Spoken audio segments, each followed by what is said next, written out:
I call the meeting to order. September meeting of the Henry County Conservation District come to order. With that, I ask everybody to rise for the Pledge of Allegiance. I pledge allegiance to the flag of the United States of America and to the republic for which it stands, one nation, under God, indivisible, with liberty and justice for all. Make an introductory roll call. Trustee Gayton. Present. Trustee Cook. Here. Trustee Campbell. Here. Trustee Thomas. Here. Trustee Fritz. Here. Trustee Dom. Here. Trustee Henning. Present. We're all here. Linda is remote. So I'm going to read a consideration of motion to allow the Board of Trustees to attend remotely through electronic participation as per administrative policy 20402. The basis for missing the meeting is for health, work, or family emergency. Could I have that motion? So moved. Ray, is there a second? Pat? Roll call. Trustee Fritz. Yes. Trustee Cook. Yes. Trustee Dom. Trustee Thomas. Yes. Campbell. Yes. Trustee Gayton. Henning. Yes, motion carries unanimously. That brings us to the reading of the conservation ethic. Ray, would you read that for us, please?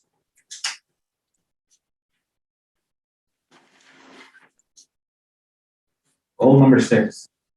Foster a conservation ethic among McHenry County citizens, helping all of us, regardless of the basis of our interest in nature, to develop a greater awareness of our role in and responsibility for the total community of life. A conservation ethic asks us to assume a moral duty to become educated about conservation issues and then to act on that information.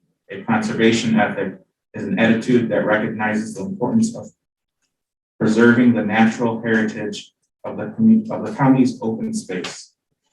Goal number 1, to preserve native plants and animals, geological features, and natural ecosystems that are threatened or endangered in McHenry County, and to reclaim such ecosystems that have been degraded for the benefit of present and future generations and for their own sake.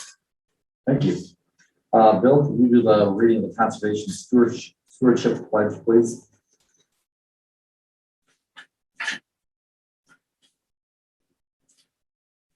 We pledge to make a difference by standing up for our water, wildlife, and way of life in McHenry County.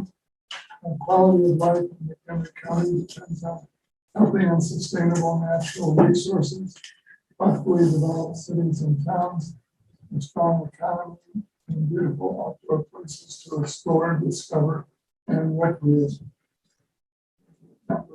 Or we will promote actions that contribute. Thank you.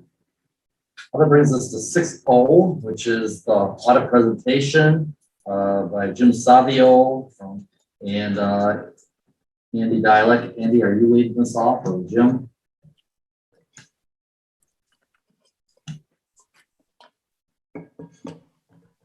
Sorry, can everybody hear me? Yeah, thank you. Unmute that. Oops. A couple of notes I was trying to find here. I'll have to go without. So Jim Savio is here. He's the partner with Seekage, the CPA firm that does the district's audit. He oversees the audit and the compilation of the comprehensive annual financial report. Seekage is one of the biggest firms in the nation, is actually ranked in the top 30 now. They have tremendous governmental accounting experience. They perform audit and accounting services for 200 of the largest municipalities.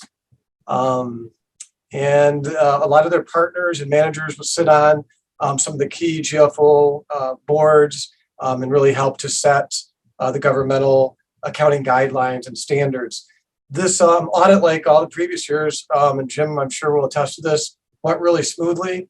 And again, just so I don't forget, I just want to thank my staff ahead of time, the accounting supervisor, Jean Gertzbring, for all her work on the audit. She really does puts in a ton of effort and a lot of hours to get everything ready. And the accounting assistant, Linda Bryant, who'll be retiring here in a couple months. With that, I'll turn it over to Jim and I'll fill in where I can.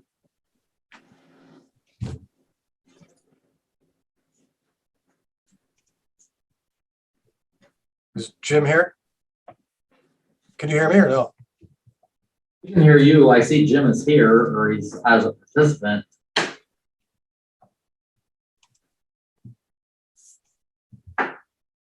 Were you able to hear the introduction I gave or no? Sorry. Yeah. We can hear everything you said, Andy, but I don't know. I had to shift off the screen, so I just want to make sure. You see his name, but you can't hear him. Is that correct? He is not on the participant list. He Oh, was, but he dropped out. Uh-oh. I see him, but I don't see There he him. is. I see him back. There we go. Do you have audio? Can't hear you.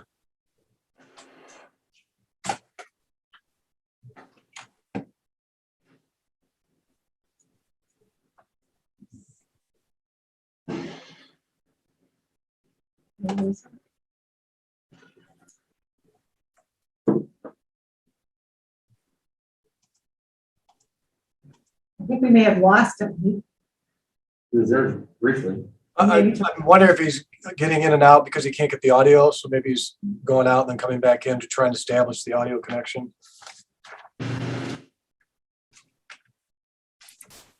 I had a similar problem when I came in. I had to go in and come back out again.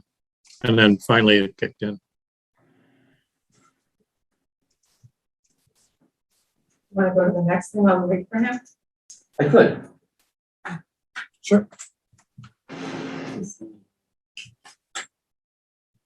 All right, then we'll go to Steve Grover is hopefully standing by.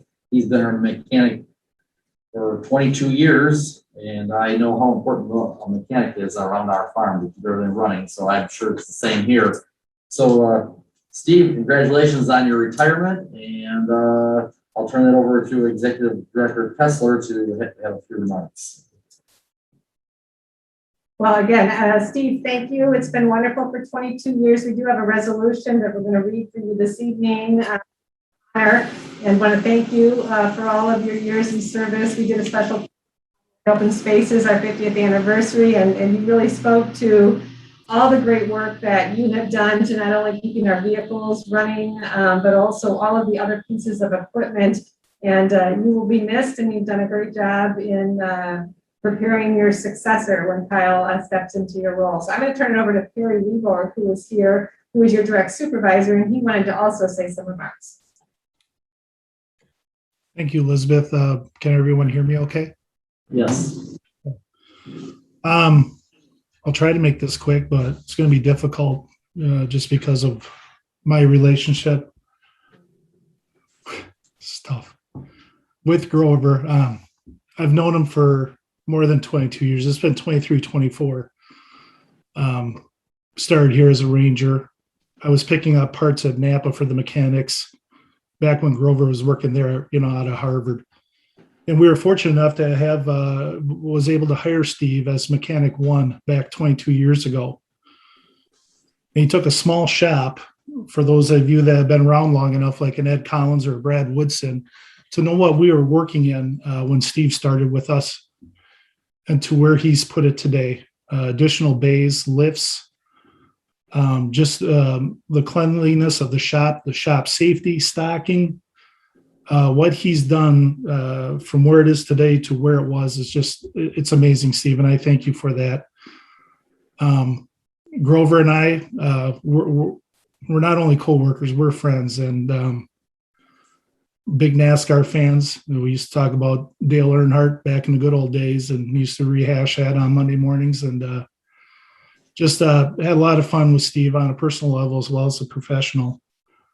As you've seen the resolution, Grove, the work he did on vehicles and equipment and tractors, trailers, small engines, wiring, welding, fabrication, it goes on and on and on. What we ask of our mechanics, it's amazing what they can do. And Grover did it all. And I thank you for that, Steve, as does the district. He also manages our fleet, the fleet rotation program, budgetary as well. And as Elizabeth touched upon it, briefly, he's also groomed Kyle Ames to be our next mechanic too. So Steve, I just want to say from me to you, thank you for all you've done, and you will be greatly missed. Thank you. I appreciate it. Thank you so much. You're welcome.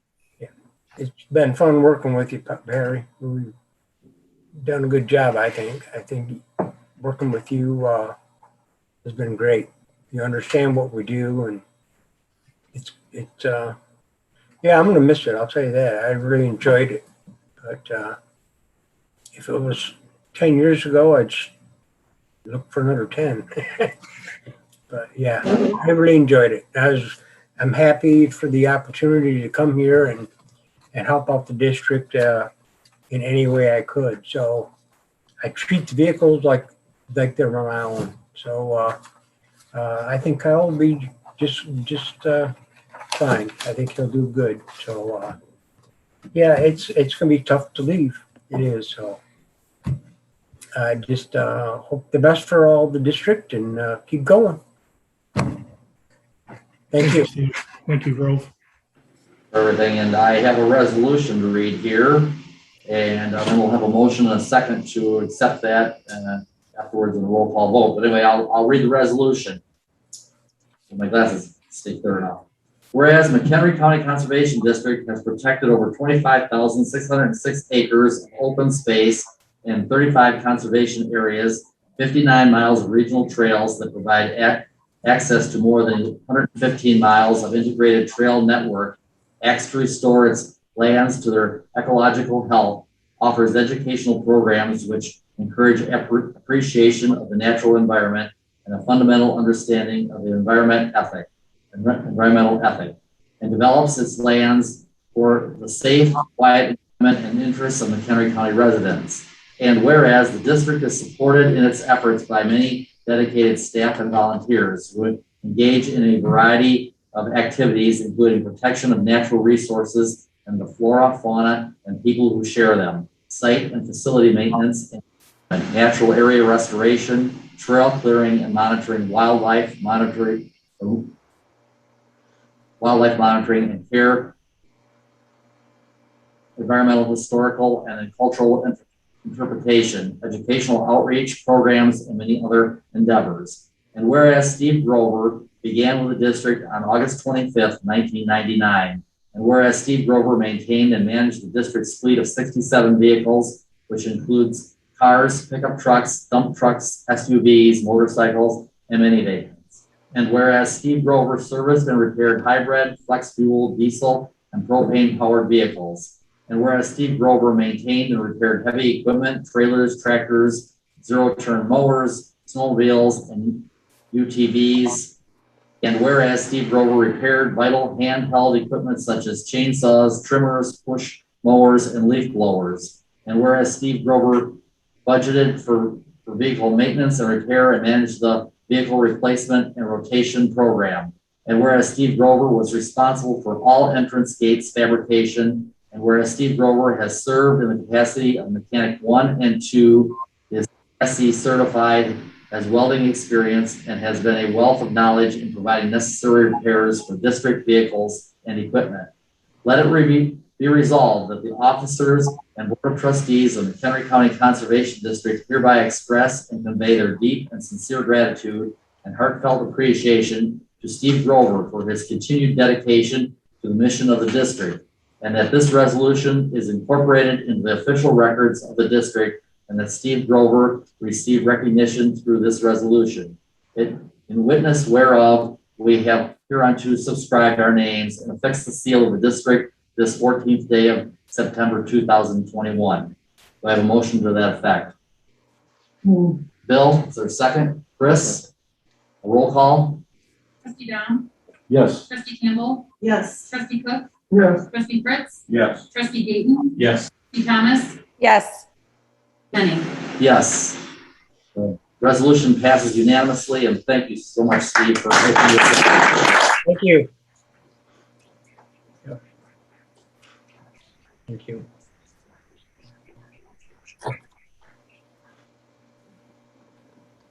So, what is your final day? What day is your final day? Or has it been? Oh, his audio is off. Is he muted? Steve, I think you're muted. There we go. There you go. So what day is your final day? The 30th. 30th, okay. So you got Go away. a couple weeks yet to go, so. Yeah, you, now kind of, you look forward to that last day, but lately it's kind of a slap in the face every day. But I don't want to say goodbye to everybody because I want to see them, you know, strive and keep going. I'll keep coming back and see everybody, but I appreciate the opportunity to be able to come here, and I appreciate what Elizabeth has done and Perry and everybody in the district. Everybody's done their share to do their job, and I've met a lot of nice people, a lot of good friends. Ed, especially, you know, I've been or seen you from day one, and we've had ball the trail of history. You know, as much as it's a lot of work, it's a lot of fun, and I kind of miss that because of the fact that you can get everybody together, and it's a kind of a 3, 4, 5 days where you can work with people you don't normally do it, and have fun doing it. So yeah, just keep up that part. So you know, I do really miss that. So well, I put blabbing, and I appreciate all that everybody has done. So thank you so much. I appreciate it. I think Lynn has something that she'd like to say. All I was going to say, Steve, is that your sentiments, I think, are a reflection of the wonderful culture here and the fact that everyone does get along so well. And I can see why it would be hard to leave. I mean, I think it's a great group of people. And the nice thing is you can always come back. So they're always looking for people to come back. And it sounds to me like you're going to be a very hard act to follow. So thank you very much for all you have done. Thank you. Thank you. Okay, well, thank you, and I hope you enjoy your retirement as much as it sounds like you enjoyed your work. So hopefully that continues. So Yeah, the grandkids will keep me busy. John, would it be all right if I said something? Certainly, please do. I think everybody knows that Steve's an incredible mechanic, but what people may not know is that he's actually a great people person in a lot of ways. And I'm going to relate a quick story. A number of years ago, our department was having issues with imploding gas tanks. And everyone thought we were driving in the wrong places. And it was Steve that did the calling around and found out that it was aftermarket gas tanks and they had issues. And he didn't have to do that, but he did it because he wanted to be fair and he wanted to get to the bottom of it. And that's the caliber of the man right there. Thank you. Okay. What else? Anything they'd like to add? I can't see everybody, so. Alrighty, thank you. Thank you. Thank you, Steve. Okay, now is Jim Savio back? Jim, I see you here now. I see him trying to talk, but I don't know. Uh-oh. Can see you move, your lips move, but can't hear you. There you go. See him? Jim, can you hear us? Well, we can't hear you though. Jim's audio.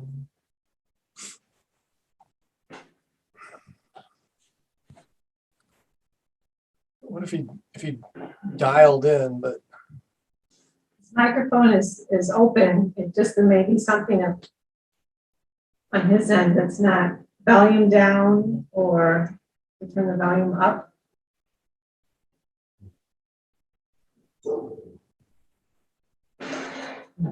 Looks like a phone. On his phone. Jim, can you hear us? He can hear us. Yeah, he can hear us. He just can't hear him. Want to try to go on to the next presentation for land preservation and then come back, Jim, and maybe dial in? I know you were. he's got another appointment. I think it's 6 or 6:30.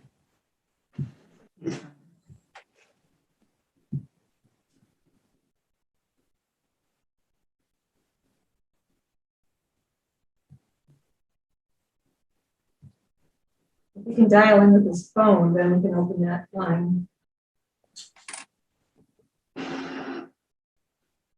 What number would you dial? Jim, do you have a telephone number to dial?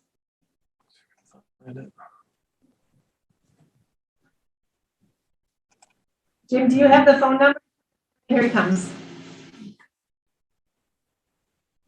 Can you guys hear me now? Oh, okay. Okay. I had to dial in, Got it. but can you guys hear me? Yeah, we're getting an echo. Yeah.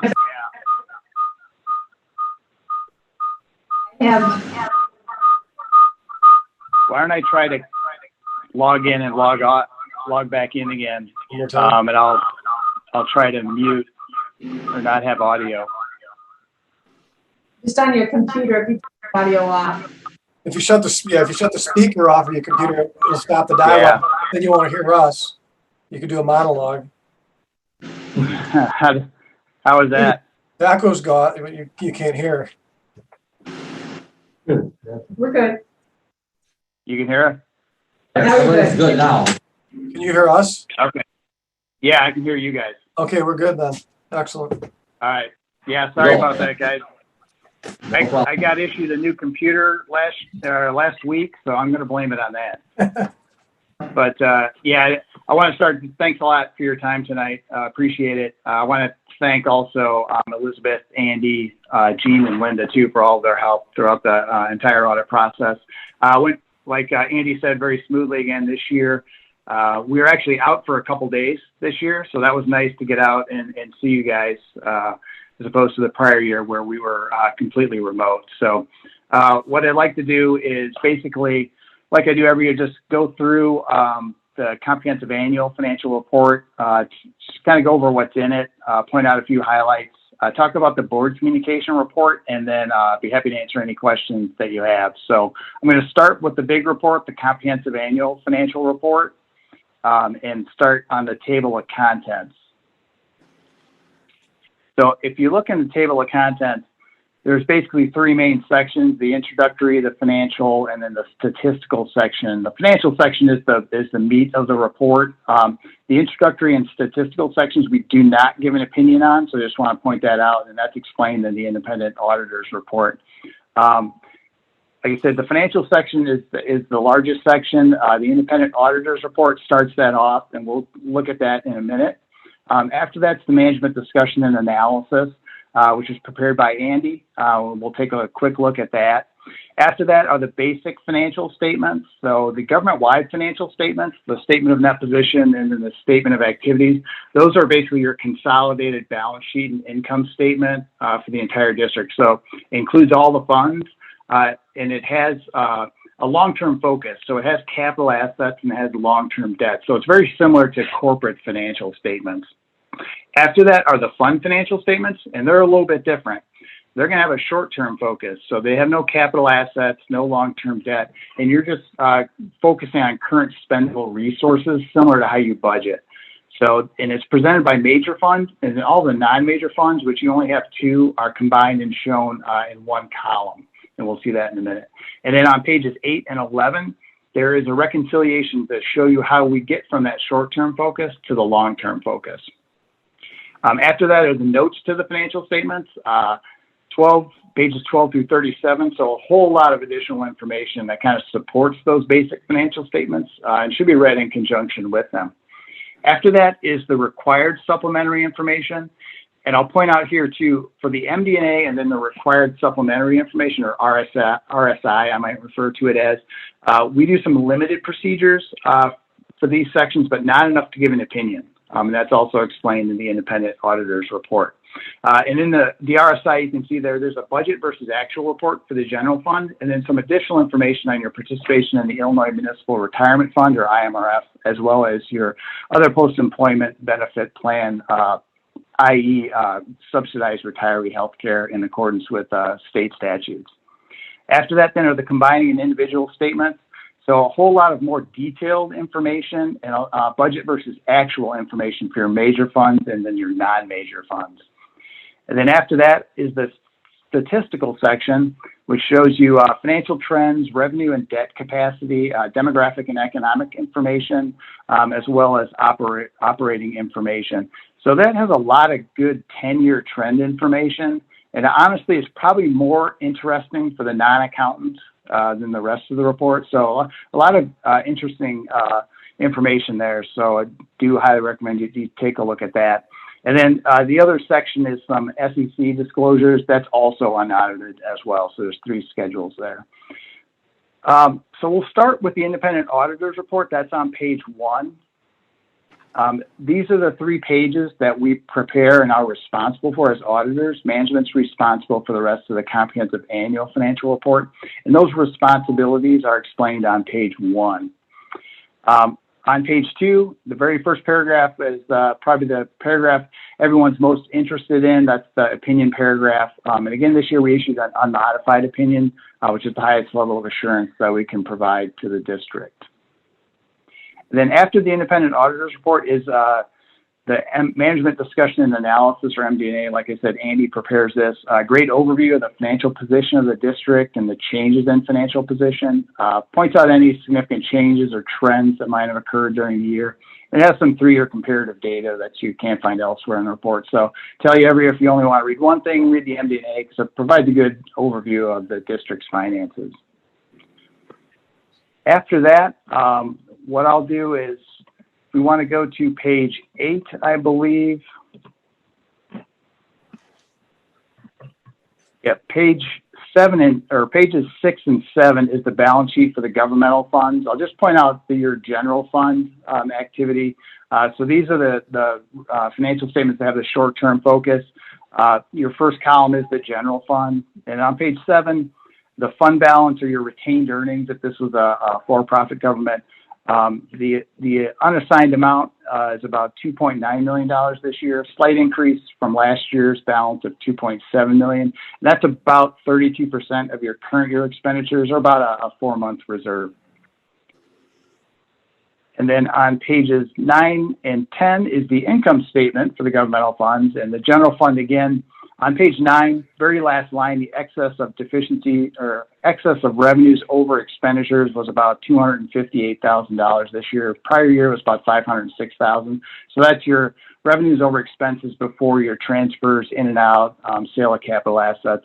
So you had a large transfer out to the debt service fund to pay off the installment contract. So after that, your net change was a reduction of about $1.2 million. Last year was an increase of about $530,000.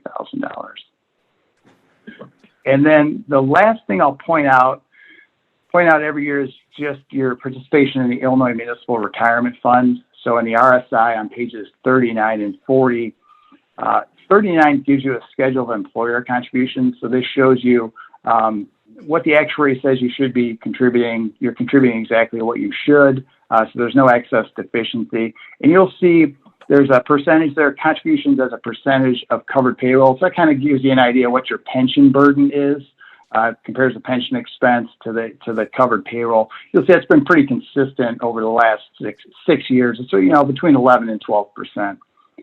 And then on pages 40 and 41, this shows you basically your funded ratio at IMRF. So you'll see on page 40, the very last line is the employer's net pension liability. So that's the total pension liability that the actuary calculates based as of December 31st of each year. And then the plan fiduciary net position are the assets you have set aside to pay for those liabilities. And then the difference between the two is a net pension liability or an asset. And you'll see, obviously, 2020 was a very good investment year. So you'll see the net pension liability was reduced from shade under $3 million to about $1.7 million. And the funded ratio went from 86% to almost 93%. So very good year for IMRF in calendar year 2020. So that's all I had on the comprehensive annual financial report. The other report we issue, I'm going to see if I can pull that up, is the auditor's communication to the Board of Trustees. So there's some required communication that we have to have with the board every year. That's on pages 2 through 4. I'll tell you right now, pretty routine communication this year. We didn't have any delays in the audit. We got the reports out on time. No disagreements with management at all. The only thing we did communicate is the district implemented GASB Statement 95. And what that does is it delays a few of the pronouncements due to the pandemic. So we did communicate that. And then on page 7 is the management letter. And I will point out, actually, one thing I'll point out before that, we did have one AJE that we have to communicate to you. Any audit adjustments were required to communicate to you. There we had only one adjustment, and that was on page 5. So great job, again, by Andy and his team. And we had no past adjusting journal entries. So past adjusting entries are entries that were immaterial, so we passed on them. But above a certain flow, we have to communicate those to the board. Didn't have any of those. So the one adjustment we had to make, we did make with AJE number 1. And then the management letter is on page 7. What this basically does is it communicates in writing that there were no material weaknesses. I can also say we had no significant deficiencies, and we had no deficiencies as well this year. So again, great job by Andy, Jean, and Linda, doing a fantastic job with everything ready for us, everything, fully adjusted, ready for us to just come in and do our audit procedures. So that is all I had. We did issue what we call an in relation to opinion on the consolidated year-end financial report. That's a report that's required by the Grant Accountability and Transparency Act. So we did give an in relation to opinion. If you expend more than $300,000 in state and federal funds, you're required to have an in relation to opinion on that schedule. So we did issue a report for that. So, and that was an unmodified opinion as well. So with that, I would be happy to answer any questions that the board might have. Any questions by anyone? Everybody's shaking their head no. Anybody have a comment? I mean, it sounds like a great job for Andy and his group, and sounds like things went well for you, and that's great. Other than you're having to deal with remote all the time, and that things are going well. So no other questions? It was very comprehensive, so I think it was very good, and not sure. No, we'll have a chance to review all this. It looks like it's put together very easily to be understood, and I appreciate all your work. So thank you. Great. Thanks, everyone. Thanks for your time tonight. Thank you. And let's see, do we have a motion later to accept this? Is that correct? Yes. Okay. For that, we'll move to Organizational Excellence Showcase, Division Land and Preservation and Natural Resources. I'm turning it over to Ed Collins and team. Thanks, Elizabeth. Be starting the PowerPoint there. We have a copy of that PowerPoint, is that right? Yep.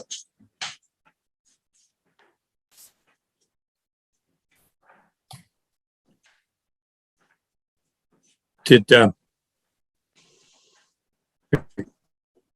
coming up the way it should, and do I need to do something? no, I'm seeing one tree. Okay. It's a forest.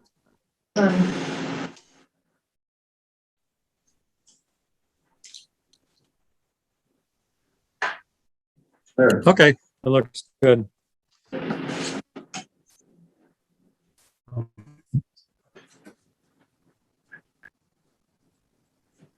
Elizabeth, do you want me to go to projection?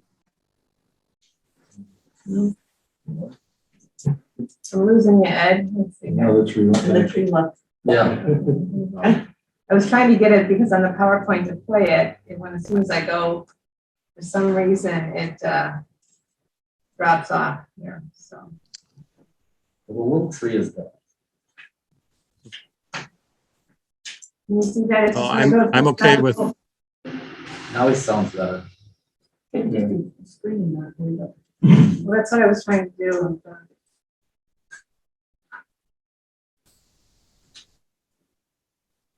Well, all the slides. Okay, are you ready to go? We are. Going. All right. So I guess I'll begin by saying that I think with this first, I'm speaking for all the divisions and the departments at the district. And I think you'll see this theme every time one of our divisions gives a presentation to you. But I think it's important to point out, and that is we're a very small staff. More really imaginable sometimes. And the reason that we're able to accomplish that, not just in natural resources, but in every division at the district, is because this is an agency where I believe people are really driven by the power that's behind the mission.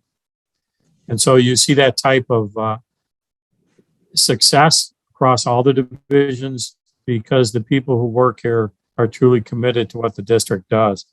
Next slide, please.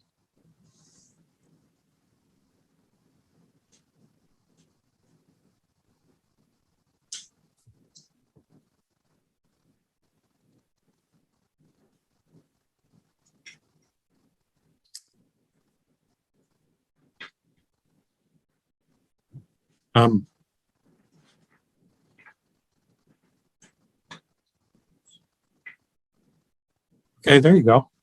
The delay going on. There you go. The Land Management or Land Preservation and Natural Resource Management Division is really composed of three different departments. That's the Wildlife Resource Center, Land Preservation and Administration, and Natural Resource Management. And currently we have 18 full-time staff, 1 part-time staff member, and 2 two-year temporary full-time positions, which are part of our habitat technician program. There are 3 facilities that we really work out of. One is Wildlife Resource Center, and that's devoted specifically to the wildlife resource program. We have 2 regional shops, one at Pleasant Valley and one at Glacial Park, that a natural resource team work out of. And then the majority of our staff are centered out of Lost Valley Visitor Center.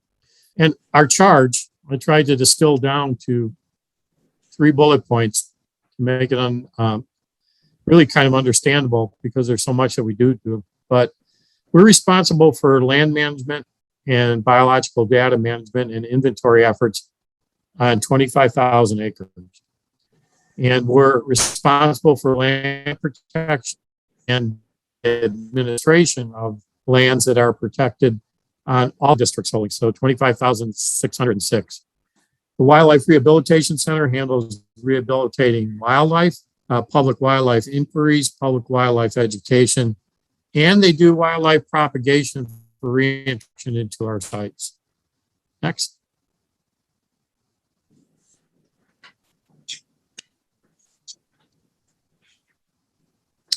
The foundation that the division rests on really is tied to our mission and to the natural ecosystem management policy, which the board adopted in the mid-1980s. So I think we're all familiar with the district's mission, existing to preserve, restore, and manage natural areas and open spaces for their intrinsic value and for the benefits of present and future generations. And I read that because I want to highlight one part. I think we're very much aware as trustees and staff and volunteers that we're working for present and future generations when we preserve, restore, and manage natural areas. But the critical part of this mission statement, and one that sets it off from others I've read across the country, is we manage these areas for their own intrinsic value. And so we look at the land as having a value above and beyond what we're able to do as visitors or as folks recreating in it or as folks walking in it or whatever that might be. And the primary goal of district natural ecosystem management efforts shall be to maintain the best approximations of native communities by restoring natural eco processes and composition. And I read that again in its whole, because it's critical to understand there's sometimes a misunderstanding that we're trying to restore conditions back to a particular year and time. And it's usually 1837 or 1840, just the settlement begins. But what we're actually trying to do is restore processes in terms of their vegetation and their composition and their wildlife composition. So it's a subtle difference, but a very important one to understand. Next.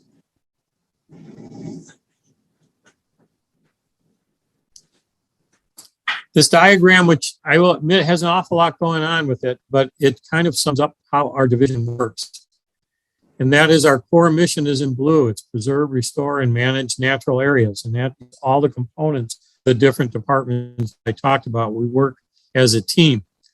And what supports that, of course, is in the outer part of the inner circle. The culture of the district, which I think we've heard a bit about tonight already. Our staff, which is bar none, some of the most excellent folks in the country in terms of their specialties. The data that is collected and crunched and used so that we can continue to manage and adapt to changes in the ecosystem, and dollars, which I think all of us are familiar with over the past 10 years. Those four things are key, and they allow us to accomplish all the things that you see in the boxes on the outside of that. And I won't read all of them. There are many of them, and we picked the highlights only. But all of these feed in a feedback loop into that mission, and the mission feeds out to each of these areas. Next.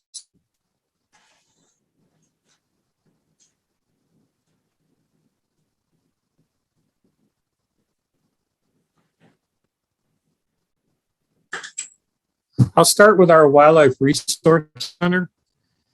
And if you've never had a chance to visit it, it's worth visiting. It's a pretty incredible place, and they do incredible work there. So their goals are to educate the public about native wildlife, and they do that through a number of different approaches: outreach, written information, most importantly, one-on-one interactions, which I'll talk about in a moment. They also do captive propagation, not only for the district, but also for other agencies like Lake County Forest Preserve. Probably our hallmark project is the Landings Turtle Project, which has gone on for decades. Recently, it was the Smooth Green Snake Project, orange-throated darters, barn owl. The list is pretty good. And these are all species that were common in McHenry County at one time, and Wildlife Resource Center provides individual animals to help reestablish or augment populations. And wildlife rehabilitation is focused especially on species of conservation concern, those that the state has identified as being in critical trouble. Next.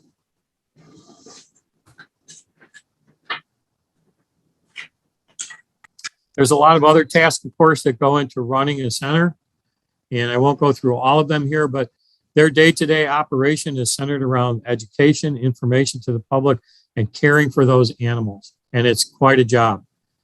And they're a pretty accomplished group of folks.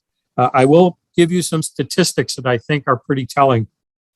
Period of time from 2019 to today, the Wildlife Rehabilitation Center staff has conducted 153 public programs, most of those in the schools. Of course, interruption from COVID. Almost 3,700 students attended those. They fielded 6,100 phone calls about wildlife and about wildlife issues. And those are almost always typically a one-on-one interaction between staff and a member of the public, usually someone from McHenry County. And that's why often, if you're not familiar with the district and you know a little bit about it, it's that interaction you've had by making a call to Wildlife Resource to get information about a wildlife issue. And during that time, they've also rehabilitated 375 animals that have been taken in. They're put re-released to the wild or euthanized if they were too badly injured. Next.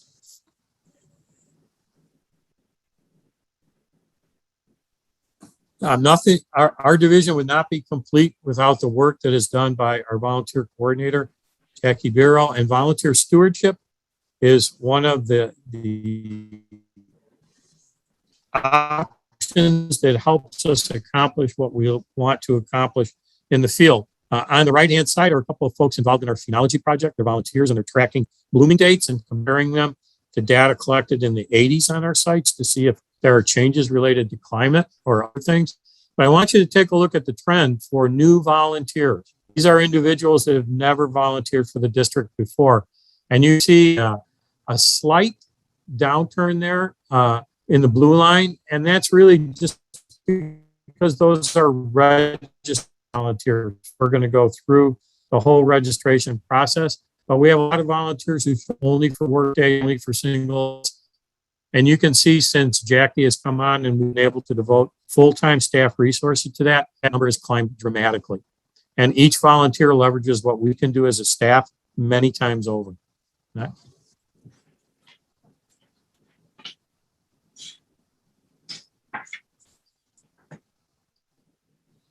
We are reaching out always to new demographics, new groups of folks who may not have heard about the district or may not have been involved. And I'm not going to go over all of them, but this one I think is especially exciting. We have the Last Police Relations Department and other partners in the county and in the region have begun strong new outreaches to the Latino community.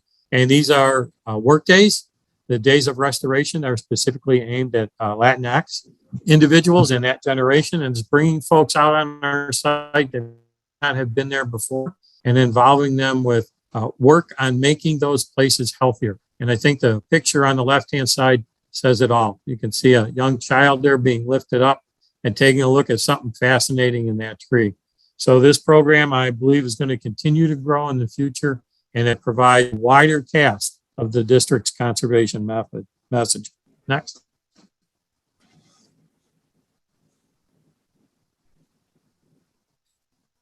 Within, there are many departments. I've talked about a couple so far. Wildlife ecology is one of those departments. And you get this information in a much expanded form each year when we do the Natural Heritage Report, which talks about everything the division has done. So I'll just highlight a couple of projects that are ongoing here. This is the Mottled Sculpin Reintroduction Project. And the mottled sculpin is that fish on the left. And you can see it's not a very big fish, but it lives in cold, clear water streams, headwater streams. And the district has preserved and restored a number of those over the years. And sculpins disappeared from those streams due to land use over the past 100, 150 years. And we are bringing them back into those habitats because those habitats can now support them once again. And you can see some work going on with measuring sculpins and doing the hard detail of this project.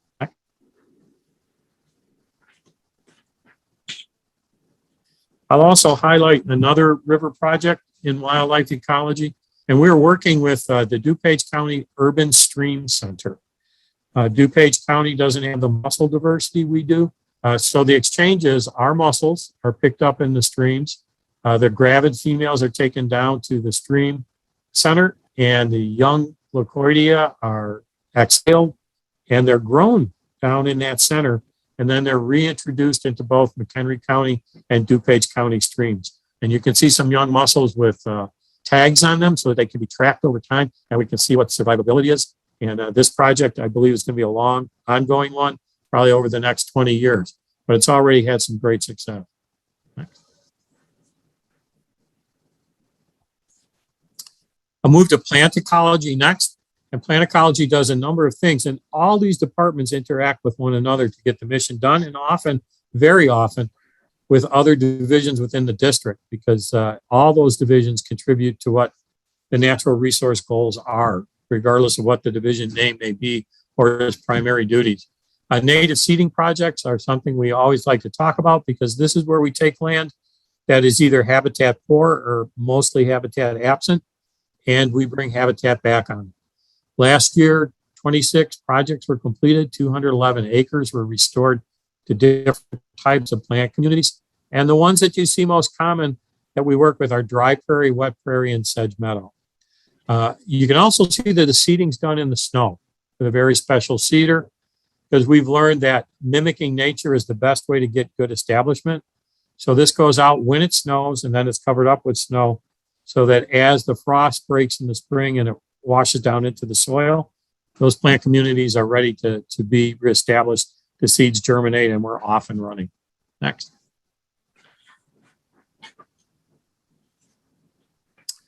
We also reestablished native trees and shrubs, and these are in our big woods program primarily. And this just goes over the 1,340 trees and native trees and shrubs that were reestablished on multiple sites last year. And we're coming up on that time of year again. It's October 16th is our Oaktober planting date. So if you're looking for some good fun and you want to plant some trees and shrubs, coming out to those sites, it's in the newsletter. And the holes are pre-dug. So the families arriving and the individuals to plant really are able to help us plant an enormous amount of trees and shrubs in a short period of time. And I believe they really like it. So it's a very, very popular program.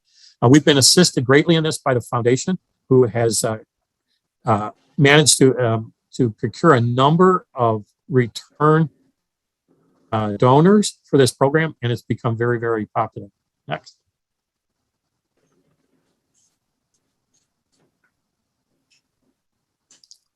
Rare plant monitoring is a good example of something Plant Ecology does. McHenry County is fortunate to have a number of species that are rare across the Midwest and in Illinois. And those species are monitored yearly by our staff who train volunteers through the Plants of Concern program. And this is region-wide, so we're able to compare our results with the results of other forest reserves and open space agencies. So this year, in 2020, last year's data, we're not done with this year. We monitored 32 different species, 97 different populations on 22 different sites. So lots of information that comes in that helps us adjust our management. Next. And it wouldn't be complete without talking about seed collection, both because of what it provides us in terms of plant material for restoration, but also because of what it provides in terms of operational funding support for the district. You can see that last year between staff and volunteers, 1,500 pounds of seed were collected with a cash value, and we used the lowest price at the nurseries, not the highest, of $73,000. So that's a lot of plant that does not come out of operational funding, and we're able to put those seeds right back to next.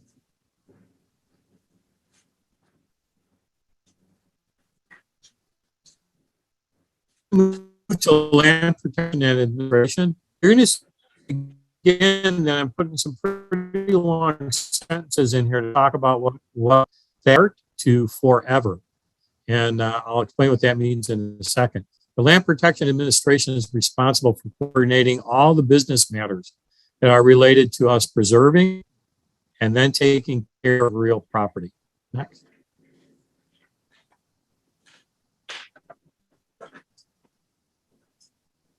We're really fortunate to have Val in this position.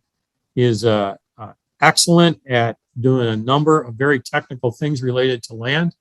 And the first one that you're all familiar with, because the board approves these projects as they come forward, and that is preserving land. Below in the picture, you see Camp, which was the latest project that the district was involved in, along with multiple partners, the foundation and Audubon, to preserve a very important piece of land in McHenry County. We don't always do it by fee simple. There's a lot of different tools in the tool bag, conservation rights, easements, and Val is familiar with how to make all of them happen. And I put this up here because it's only the first step. And it's often what folks think is the end all get all of preserving land. But once it has preserved, there's a lot that goes to keeping it preserved. Next. One of the things that we have to deal with staff in both our division and in other divisions is encroachments on our properties, or the granting of permits to do things across our properties that have to be done by outside entities. And Val handles those encroachments as they come up, works with the appropriate staff that need to take care of them and build. And we have dozens of these in any given year. Well, small, but sometimes they can be pretty serious. And it's really important to have a steady hand in following through on the encroachments and in the permitting process for things like Commonwealth Edison doing or lines doing repairs. Next.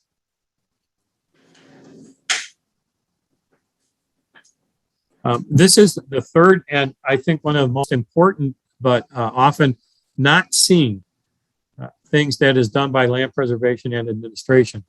And that is the drafting and reading and vetting of formal agreements, usually with our partners in conservation, that allows the district to leverage its staff and resources to go further There are literally dozens of these that have either come and gone or are still in effect over the years that the district has been in existence.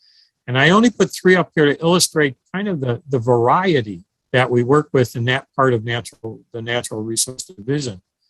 We have a memorandum of understanding between the district and Loyola's Ecology campus in Bull Valley. We have another agreement between several entities to do management for multiple sites in multiple counties along the Fox River. And the third one is we have a memorandum of understanding so we can work with the Fish and Wildlife Service to do prescription burning on sites that have common boundaries and adjoin one another. And this is just a small sample of the dozens that are out there. Next. I'm going to talk a little bit about data management because knowing where you've been, where you are, and where you want to go is critical to the kind of work we do in the natural resource field. Next.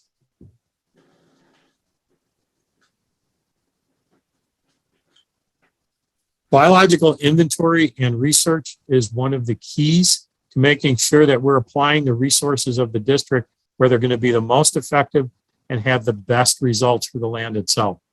The district is probably the foremost county agency in the state in terms of the number of biological inventories that we have related to our landscape. It's close to 8,000 at this point. And they run the gamut from plant inventories all the way down to recordings of singing insects. And what you see is a sonogram on the right there for a particular species of singing insect. So we understand the county natural systems very well. Next.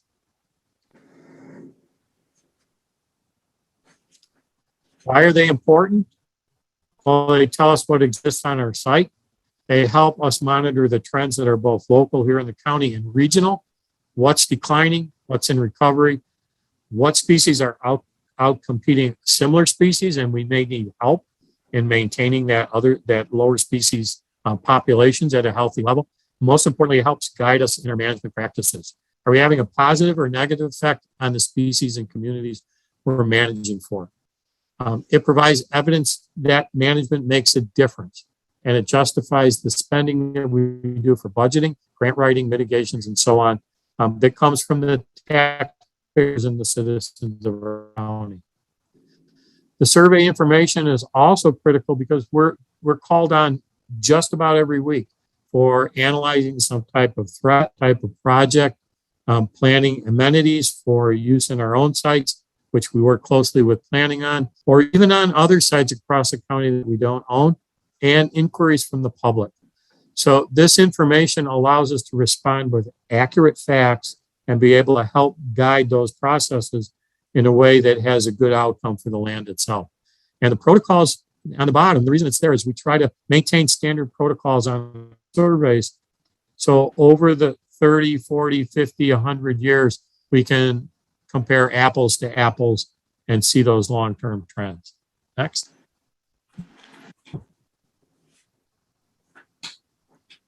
So how do we manage all that data? And we manage it, I think, very effectively today using GIS. And it is a cost-effective technology for managing our information. It allows us to evaluate things. It provides support for not only our staff, but other staff members in other divisions who may need information. We're able to protect sensitive information on species location and allows us to talk across the region to other folks doing similar types of work. Next.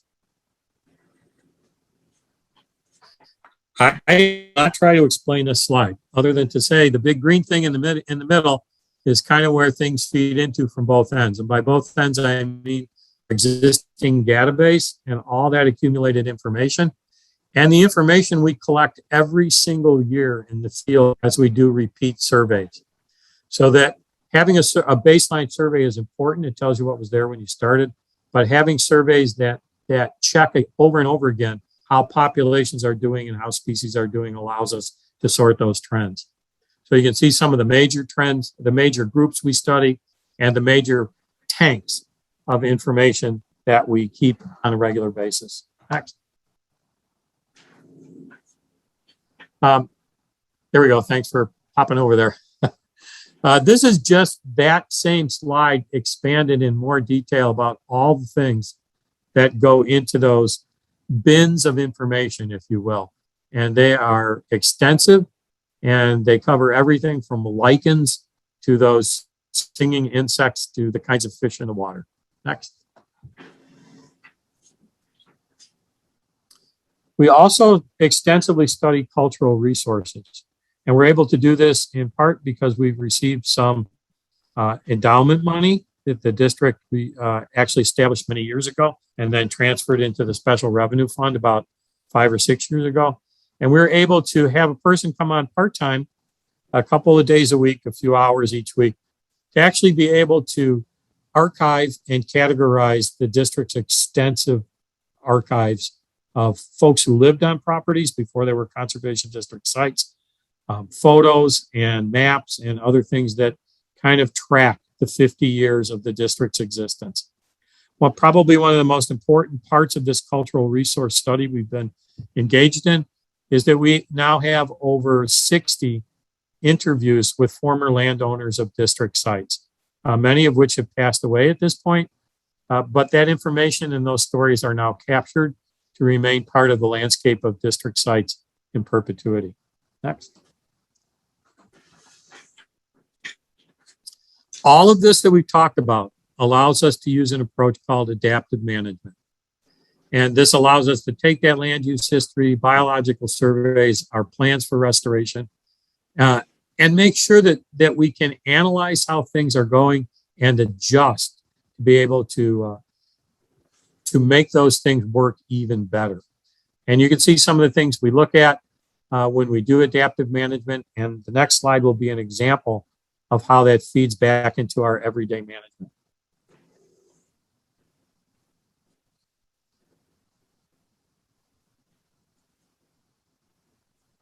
Okay, we're ready for it. There we go. Rare plant monitoring I talked about earlier, and what that allowed us to do is look at populations and determine are the subpopulations expanding, are they stable, or are they decreasing? And as a result, we can look at the populations that are expanding and understand the management we've done there, that it's working. We can look at the populations that are decreasing and take a look at the management we're applying and see if we have to adjust it. Next.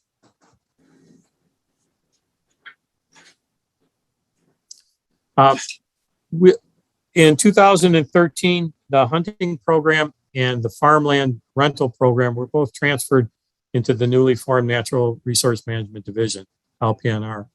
And the hunting program has gone through many, many upgrades and changes since 2013. It's an excellent program. It's a model for Illinois and for other states. It brings in hunting revenue of about $47,000 a year, but it does two other things that are very important that I want to call out. And the first is it connects people to nature through recreational hunting. Hunting may not be for the connection for everyone, but it is a connection for a number of people who enjoy the outdoors, and we provide that opportunity. The other thing is other counties around us are employing very expensive methods for controlling overpopulation of deer. And I will use one example because we can't use our recreational hunting program at Lake in the Hills Fen to control deer numbers and keep them in check. Because of how densely populated it is around that site, we have to remove deer, and we do it effectively with our staff, natural resource staff. Every division helps, law enforcement helps, sites and fleets help. And the value in terms of having that work done by contractors at Lake in the Hills Fen, the last time we did deer management in 2020 was almost $59,000. So we're able to save the district substantial money and provide recreational opportunities while we're controlling deer numbers. Next.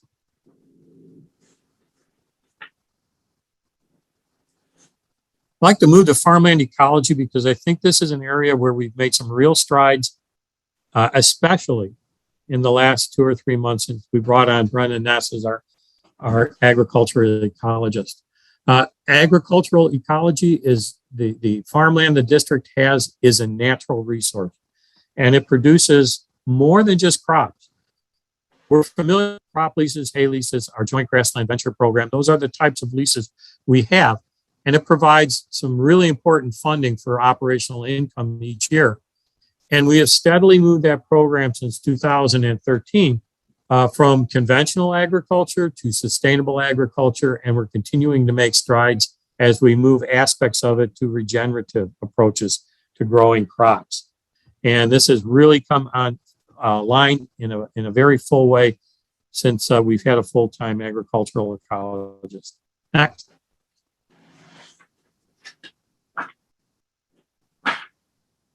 This gives you our farm program dashboard, and this ties back to the data management that I spoke about a little while ago.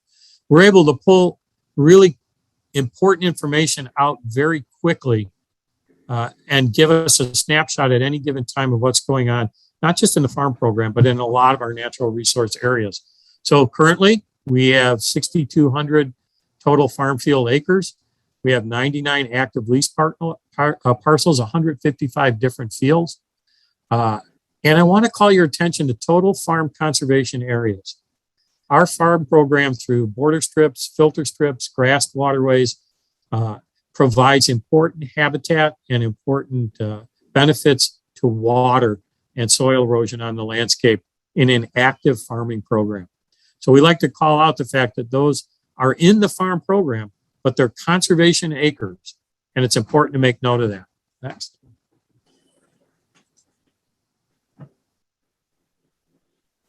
We do soil health surveys and new in the last few years to help us determine how we're doing with the actual health of the soil as producing those crops.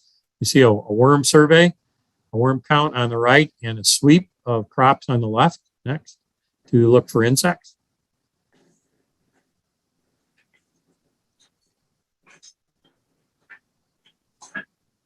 And I would not want to miss a chance to talk about the bioreactor partnership. This was a major project in the past year.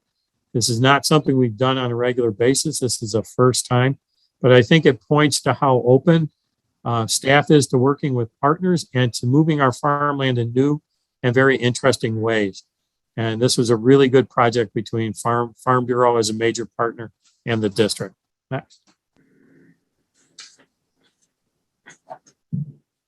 So I'm going to close with discussions about our land management strategy, and let's divide it up for that 25,000 acres.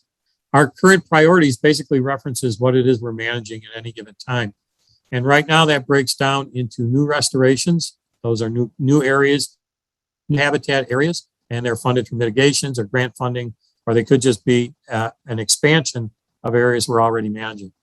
Ecological maintenance, those are large scale cutting and burning and herbicide treatment, and usually it occurs in the beginning of restoration on a given parcel. And then it moves to spot treatments, which happens as an area matures in terms of its quality. We use this type of very detailed work where we have rare plants, where we have ENT species, and where we have come up to particular standards related to a grant or a mitigation project for vegetation. Next. The year when I began here, it used to have off time where we were able to work on projects that didn't get looked at the rest of the year. But this is the natural resource year, and you could take this and change the name to any of the other divisions, and you'd see a similar type of work spread out over all 12 months, red being priority and yellow being a moderate priority. We don't work on low priority stuff much anymore. It's all high or low priority, and the tasks change throughout the year. So this is the natural resource seasonal round, if you will, of what needs to be done during what period of time. Next. I'll close by talking about how we fund these activities. And of course, like every other division, we're funded through operational funding. But we are fortunate to have some additional sources of income that allow us to continue to move the ball forward.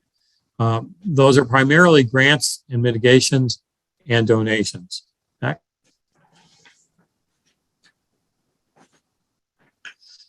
Mitigations I'll talk about first. I think the board has been familiar over the years with single site mitigation projects where we recreate a wetland that covers an individual project, like a McDOT bridge replacement, where we work cooperatively with the county.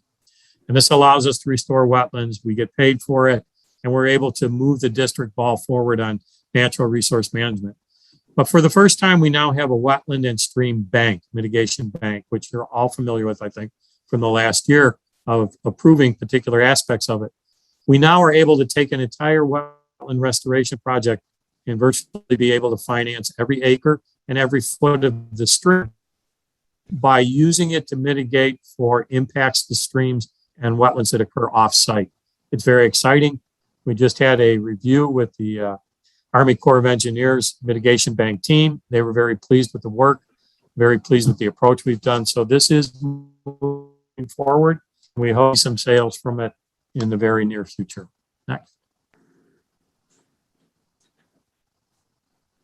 Donations are very, very important, and they come in both large and small packages. And Sean has come on with the foundation. We've really been able to move this into high gear. There are all types of grants that occur out there. We work on them primarily with the foundation now, and they have come for natural resource management. They've come for acquisition. They've come for seeding. One of the big ones is the Big Woods Project, which is helping us to reforest sites on the eastern and western part of the county. More recently, an interesting one is the Checker Spot Project, where we are reestablishing the food plant for the Baltimore Checker Spot in restored wetlands that the district has been able to restore over the past couple of decades. And that is a picture of the Checker Spot in the corner and a bunch of volunteers happily planting and checking turtlehead plants. And this was funded through the foundation as well. Next. I'm going to close by talking about the Natural Resource Special Revenue Fund. Each year as we go into the budget process, you see this fund.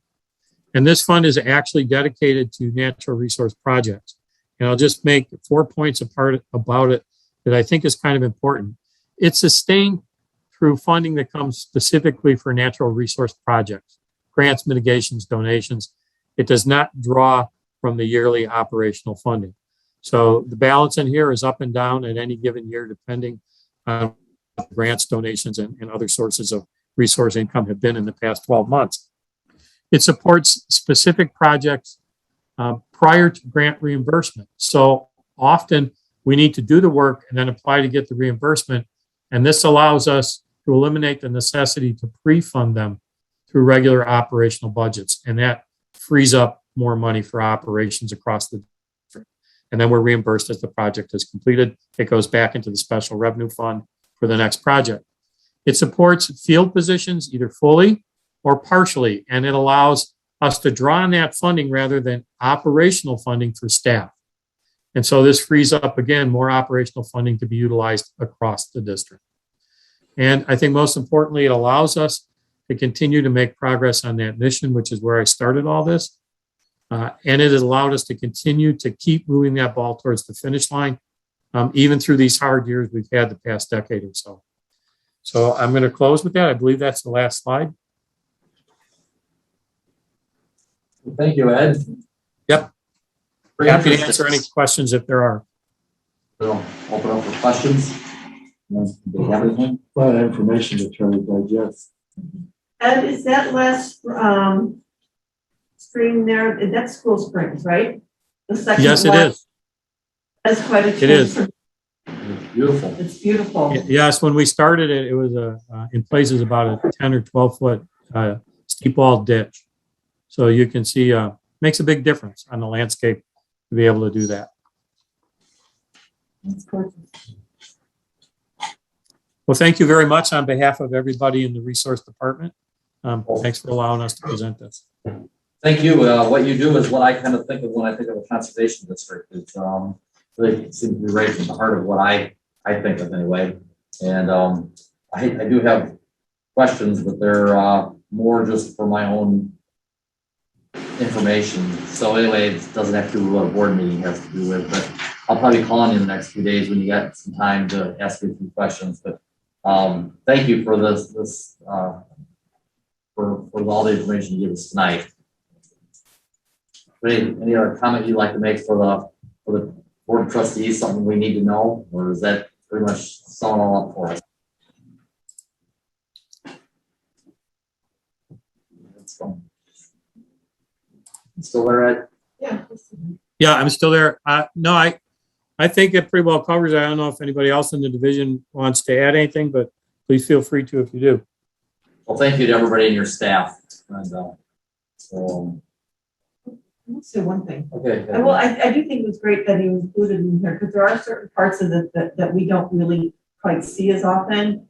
And that is what happens with the land protection in terms of the MOUs and agreements and licenses and all that other work that goes into this that we don't necessarily see on a regular basis, and how important that is, that Val does and the department does in that area. So that was interesting as well for me. Thank you. Okay, thanks, Ed. Okay. Okay, that moves us on to trustee report. I know that two trustees, Ray and Lynn, went with Elizabeth to Leonard West. Who one of you like to start that out?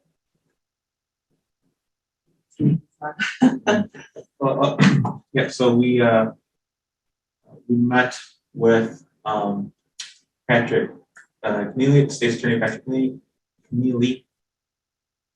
Senator Rick's office was on the line, and also Senator Wilcox's office was on the line, as well as Chairman Bueller and your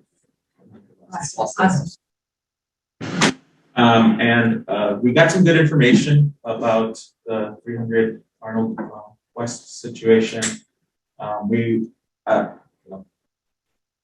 kind of looking for an update. We hadn't been hearing much from what I gathered from previous meetings, and it seemed that things are moving forward, and the state's attorney's office is working it, and they did agree to keep us abreast to any future updates. They did state that with the size of this project, that it's they've said that this could take decades to be resolved and to come to a conclusion.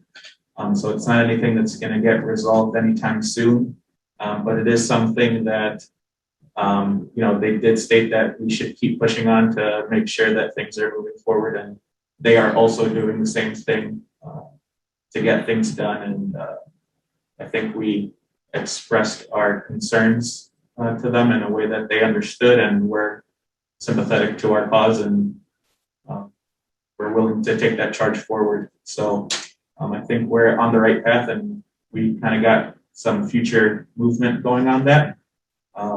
So expect some good information in the near future, hopefully. Thank you.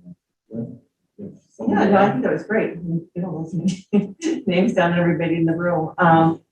Yeah, I know one of the things that they did say was about the length of time it would take. I think the important information that we were trying to convey is that, we get these site investigation reports and the RORs, and several years later, there's been absolutely no change. They're not accepted. So we were trying to convey, and I think Elizabeth did a great job laying it all out, that this process isn't working, and I think there was another person in the mic, Colette. I don't know. Kennedy is the consistency. Right. Okay. So I think she was trying to just indicate that she didn't feel that it was purposeful delay on part of the IEPA, but I think we were just trying to get the point across that it just has not been had a lot of movement. We are a small agency with limited resources, and just asking for whatever can be done at the state level to move this along. So, Elizabeth, do you have anything else? The only thing that our Senator Wilcox's office and Representative Rice will work out and reach out to the IEPA Government Relations, and to make sure that they also keep a tab on the thing and the process as it moves along. We discussed, the report that we did and that was provided and, where else could the district fit in? Definitely doing the advocacy role. And then should they come to where there needs to be testimony, one of the things that the district may want to consider or a shared collaboration with the state's attorney is if an expert witness is necessary to take the stand if it has to go forward. So that would be something to be determined at a later date. Is there any information about when the judge who was supervising the matter vis-a-vis the Illinois EPA, is this on his docket to look and see whether Arnold is living up to what they agreed to do?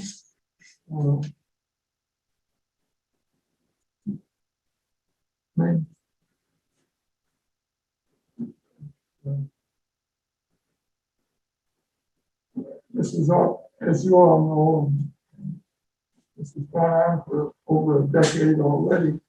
So Is there maybe a timetable? So their advice that it might take another decade is sort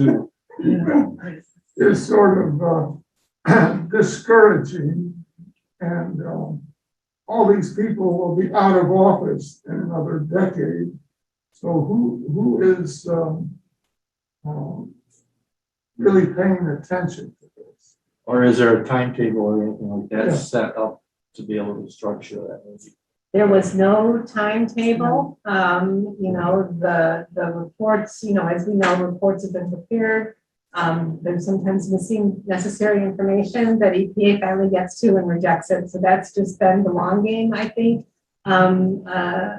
State's Attorney Keneally obviously shared the frustration of timeline. That's why they chose to appear on behalf of the McHenry County residents. So, but again, I think the point was well stated that the IEPA, there is belief that they will do their job in due time. It's just, I think, our advocacy role and the critical points that this keep moving. We did stress the importance of that a no further remediation letter not be issued, that they hold them to task, and that the source is of concern to stop the source, and therefore then everything else can follow. So what triggers something to happen if there's no due dates or anything? Does somebody just fall in somebody's lap one day and they say, oh, we gotta do something with this, or what? It seems like it sits there, and then maybe somebody does something, and then it sits again. What triggers it? It validates any day of a status hearing, so between the attorneys and when the next steps, it goes back and forth. Well, there's no date of any of that you. I don't have any information. There was You nothing in figure, the meeting. you can't see any date of what the next step is, when the next step is going to happen. When it does, our special counsel is included on the email as well as the County State's Attorney, and so all of that. So when we get information, that will be forwarded. But it's not like they're saying December 1st we're gonna do something. There's no dates. There was no given any dates of this that we can predict. It's hard to keep things moving if there's no deadline to do anything. Yeah, and I think, and the idea that, well, it takes time. I think one of the comments was that government moves in Glacier. Yeah. Glaciation. I think a large part of, I would presume that there are dates given to Arnold by the IEPA. We are not privy to those dates, obviously, or at least not that I'm aware of. But there, they did state that the documents that Arnold sends in, just because of the nature of the beast, are extremely technical. So that the IEPA has to rely on their technical sources, as well as the state's attorney's office has to rely on IEPA technical consultant advisors, their people, to make sense of any of those documentation. I think that also adds to it. And like I said, I think there are dates out there. We just might not know what they are, because there has to be. I didn't know if you had a sense of that or not. No, we didn't. Like Elizabeth said, we didn't get any, but I'm sure there's something somewhere. I mean, they're turning in monthly reports, and those are being filed. Okay. And they have to go through and they review the process, and then it goes back over that. Yeah, we will keep apprised if there's a next set date, and we'll keep our communication lines, and there was a commitment by all parties to ensure that we keep communicating with them. I guess the question is, I don't know how many times this will be that they will come back with some kind of report for approval to say this is what we're gonna do. Yeah. I guess I'm just wondering at what point are they gonna say, nope, this isn't it, now we're doing the fine, or what? There's got, some kind of repercussion for not coming back in here with an actual answer to what they need to be doing, or what we can do to facilitate that process through additional advocacy on the part of the board to, I don't know. I mean, I think that was the whole purpose of the meeting. It was to make those connections. So I don't know. There was not, one of the directions you said was, when you take the lead from, and we'll see what Senator Wilcox and Representative White's office, since they represent that district, but whether or not we needed to bring access with the governor's office. But at this point, it was just let's walk through and see if they are, they felt like they were moving. It's just the pace that they need to be in that. Well, if we don't hear anything, within 3 to 6 months, next year is an election year. But the districts have changed, so right, it's not gonna be, the districts will change. But I mean, the question of going to the governor, or at least somehow bringing this up on his staff's radar in an election year, I mean, I don't know if EPA answers to him or not, I don't know, but I think we should give them time to see if we get some type of status report. If we don't get a meaningful status report, we should let them know that we're still here and we're, we reach out to them. Whoever will hear us. And in an election year, you might get a hearing from who's up for election. Any other reports from any trustee? Go ahead. Okay, it just happened to, this just happened to come up over the weekend. We were able to get to that Soulful Prairies. I've never done this. Soulful Prairies is in rural Woodstock, and they do a soul jam, and it's done to benefit organizations that do, support things in the community. This particular one ended up 80% of the proceeds went to the leadership of Greater McHenry County, and 20% went through Hope Through Horses. So they've had other recipients in the past. It's actually quite a nice thing. I don't recall, I forgot what the actual price was, but you come in, you bring your own food and drink, but they also have a pizza oven there and vendors and a few, not many, but a few, and it's just a beautiful, peaceful setting. And so it's a great thing that helps support the community. But one of the other things I understand, and I don't see anything here that confirms it, but it's my understanding that the district and the defenders will be recipients of that charity in 2023, not next year, but 2023. But it was quite an absolutely gorgeous piece of property. But I thought that was wonderful that we'll be part of that in a couple of years. Was that located at? It's in Woodstock. It's on Alden Road. Seems like I've been by it, so I'm trying to remember what it was. Yeah. So it's really nice event. So that was fun to be part of. Anything else? Right. Oh, yeah. Go ahead. I did want to give a shout out to Ed. He did a great job presenting on the FAP with 402, 420, one of those two.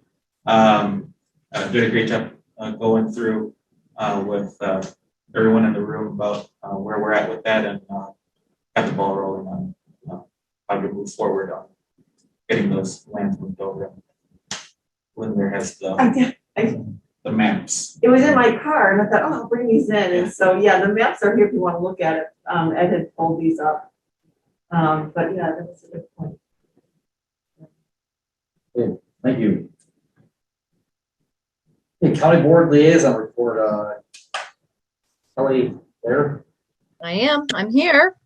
Very good. Welcome tonight. Thank you. Just a few things. First of all, there's a couple or three proclamations that we will be voting on next week. One proclamation is stating that October is Disability Employment Month, recognizing that. We're also recognizing that it is Hispanic Heritage Month, and that we're congratulating the American Legion Post number 673 on their 100th anniversary. I think that is an outstanding achievement for 100 years. We will also be voting on the configuration of the new districts that were brought forward a couple months ago, but we tabled it till we had the census.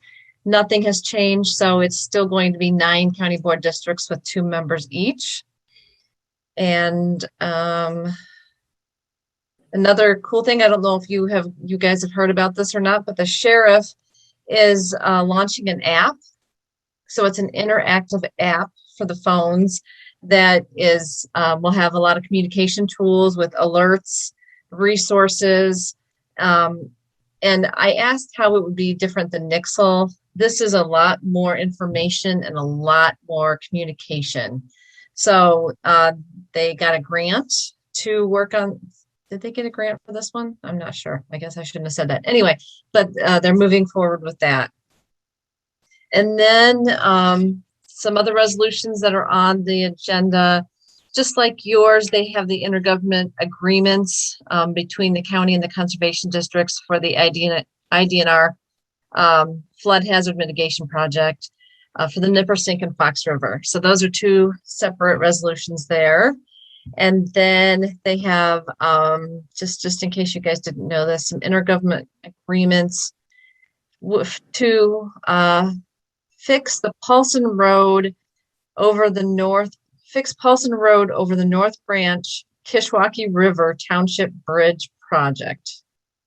If you can understand what I'm saying. They also are Bunker Hill Road over a drainage district, a drainage ditch, and over Rush Creek. And then in Johnsburg Road over Dutch Creek. So they're doing some construction on some bridges out there.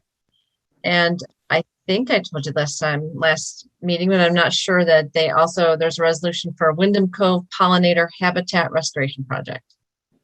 So that's really all we have from the county side. If you guys have any questions, you can always contact me. Thanks. Thank you. Anybody have any questions this evening?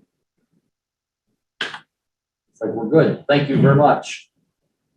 That brings me to my report. I just have a couple of things. One, I did meet yesterday with Brenna Ness.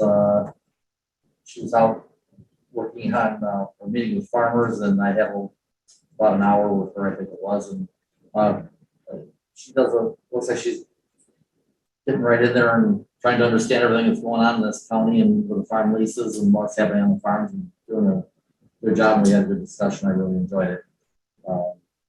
Look forward to seeing how everything works out with the farm leases and information that we can take off of each of our farms and work forward with the district. Second, next week, our executive director gets another Lifetime Achievement Award, the Cornelius Amory Pugsley Medal, which I looked up and see that it was first presented in 1928. So it's got quite a long history, and I want to congratulate Elizabeth, and I hope you have a great week next week. I'm sorry that it's going to be, a lot of it's going to be virtual, but that's quite an honor, and just, I don't know if you'd like to say something, but I think the board would like to extend their congratulations to you. Well, thank you. Yeah, it's the Academy has their board meeting tomorrow, so that will be done virtually tomorrow. Would be done during the National Congress, and so there'll be some remarks that I previously reported. But with an award as significant as this is, I'm very honored and proud. But to work for not only the board, the staff, the community. I've worked with two agencies throughout my career, McHenry County and the Scotia Park District. And both agencies, they've gone very similar. It's all about when you're in leadership, your job is you can show up, so you can have the right attitude and you can perceive things, but it's the team members that you work with. It's the community, it's the passion of our staff and the innovative and creativeness. And so I share this award and celebrate with everyone. I am honored, and obviously it's humbling. And so I'm thankful to all the opportunities that I've been granted and given.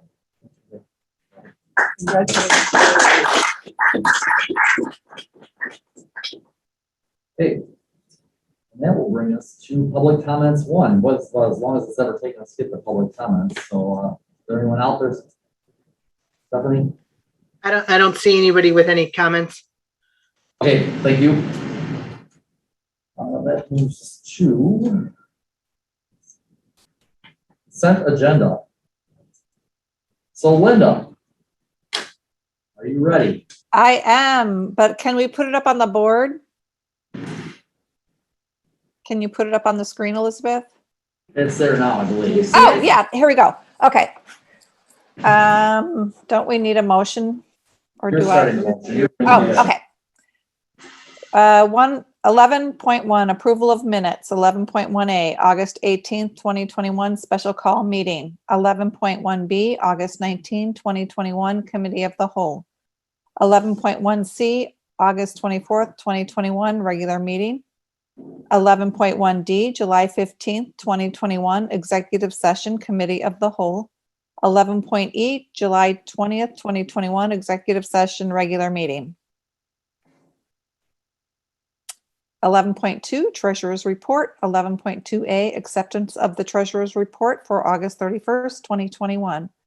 11.3, resolution number 21-74, a resolution accepting the comprehensive annual financial report as reported by Sikich LLP of Naperville, Illinois for fiscal year 2021, which began on April 1st, 2020 and ended March 31st, 2021. 11.4, resolution number 21-75, a resolution authorizing the acceptance, execution, and filing of related certificates of the public funds annual statement for fiscal year 2021.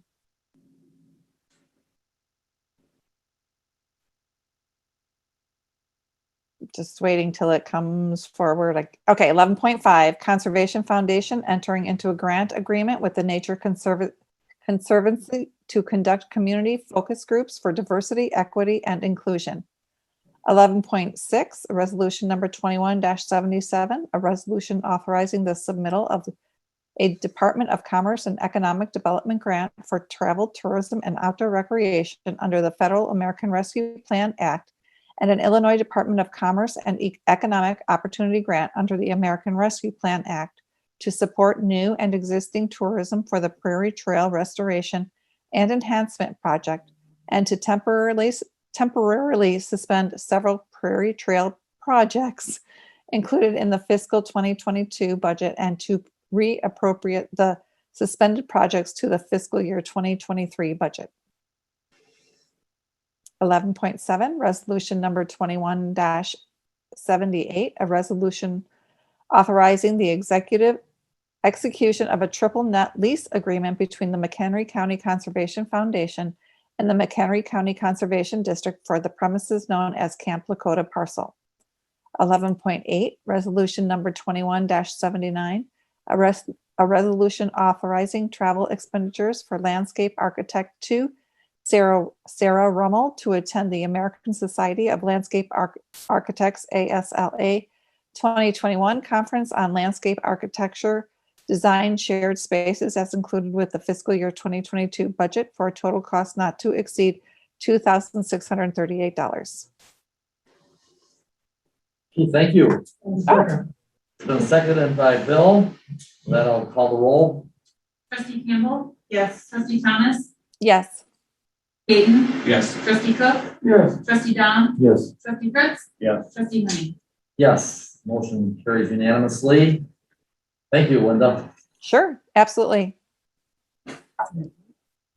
Other board business, yes, I believe approval of bills. You're up next. So I move for the approval of bills payable for the month of August 2021. 12.18 Treasurer's Internal Report, 12.1B Consideration to approve the payment. 3 minutes. Yeah, one at a time.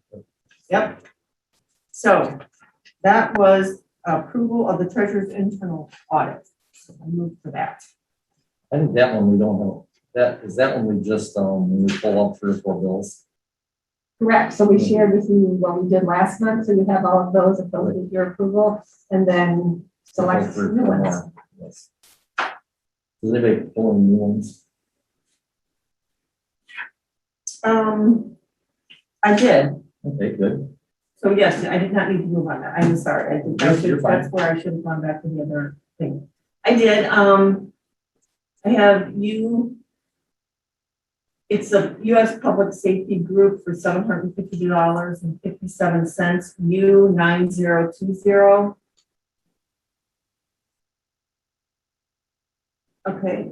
And if anybody else have any? I didn't bring mine with me. Yeah, some polling. I left that at home. Okay, and so I'm sure everything's above board, but I am kind of curious about concert. I know what you guys kind of do, so I thought I'd pull that one. Okay. C, so Conserve FS at C2154 for $2,242.50. And that's really all I pulled. Hey, I have one. Except Linda has one. Okay, good. I did, but you know what happened is I had to move my computer because I wasn't getting good reception, but it is the Staples bill. If Megan could look that up, it's the Staples bill. I think it's for $700 some odd, or is it 400? I don't know, but it's the Staples. It's got a whole bunch line of stuff. Okay, they'll be able to track that down. Okay. Sounds good. That gives us 3. Yeah. Okay, that's good. All right, now you can move on. Now to I your- can do Yes, this. now you can do the 12.1D. All right, so I make a motion to approve the payment to Conserve FS as indicated on the submission of bills pending report for the period ending August 31, 2021. Is there a second? I can Ray. second that. Oh, I got Ray first, Linda, sorry. Okay, perfect. All right.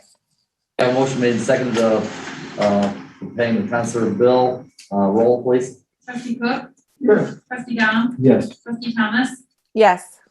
trustee Gayton, Yes. trustee Fritz, Yes. trustee Campbell, Yes. trustee Henning. All abstain. So motion carries with 6-4 and 1 abstention.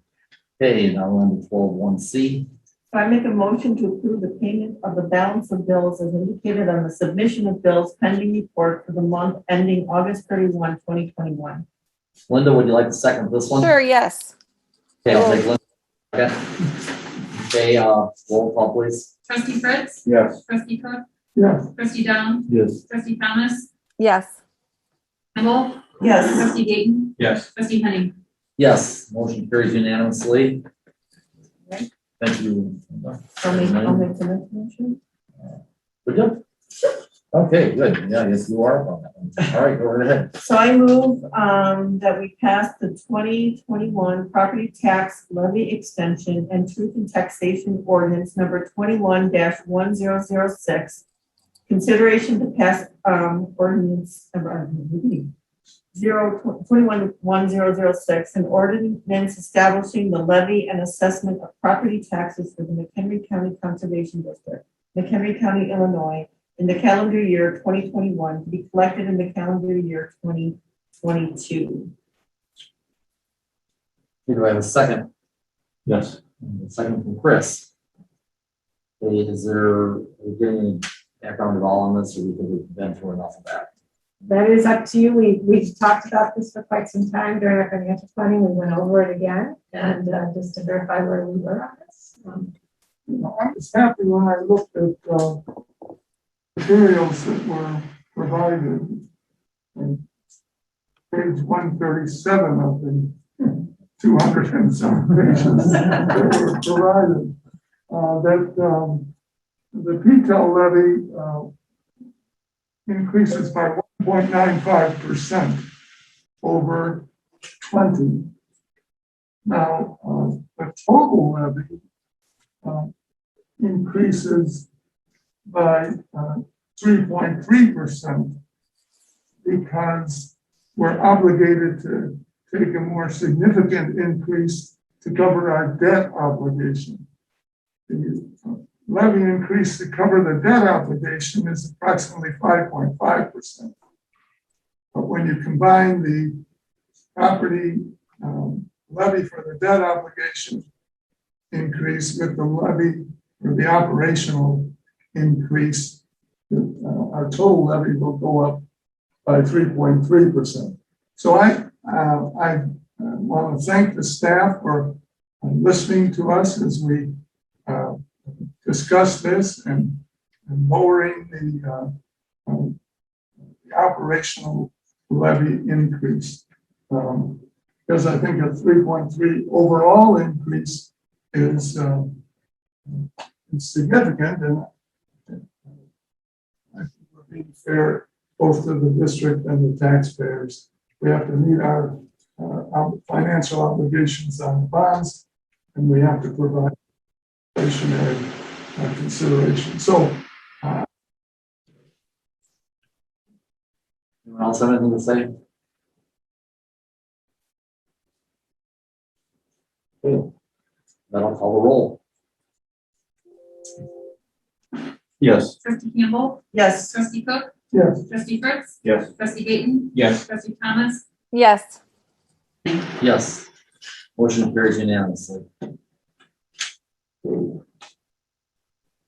Budget capital asset management plan, and that's what. So, Elizabeth, I believe you're leading us off. I will start, and then I'm going to turn it over. It's going to be in two this evening. We are going to have Amy Peters from our planning department. She will go over, and I know the Operations and Public Safety Division had worked on this, Perry Weaver as well, and John Kramer is pulling this together. And I'm going to show you the spreadsheets. This was included in your materials. And then once she is done and we answer any questions, then we'll turn it over to Ed, and then he will go over the natural capital improvement plan. So can you give me a second here, and I'll share the screen with you.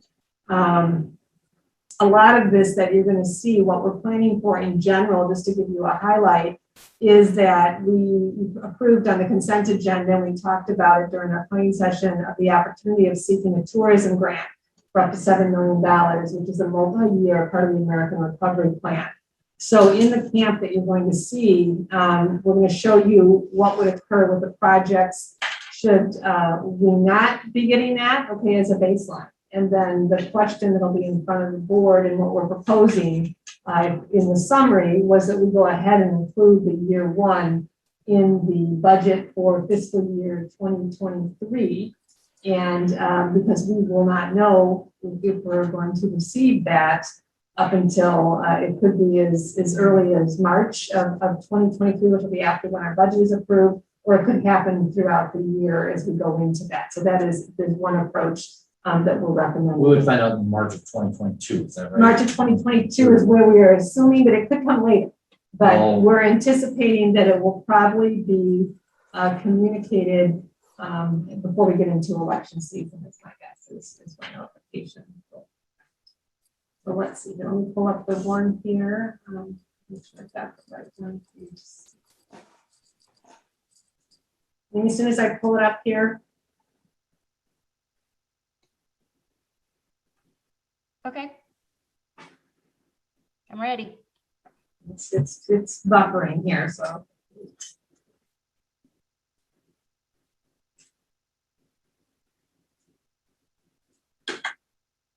Okay, can everybody see that? Amy, hopefully I got the right one.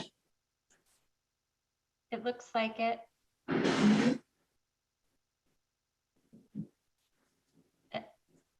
Can everybody hear me all right? That's good. Yeah. So yeah, I know I can't see John Kramer, but he's out there somewhere. So I hope he's prepared to jump into. if he needs it. And Perry, we all worked on this together, like Elizabeth said. But just quickly, just so that you understand the organization of the document, it's obviously set up with what the area is, then the project description. The first two columns make up the fiscal year that we're looking at of 2023. And then the following two are the next 24 and 25. And then we wanted to, give you a column of where the grant funding was coming in. So the highlighted ones are the ones that Elizabeth, that you approved in the resolution.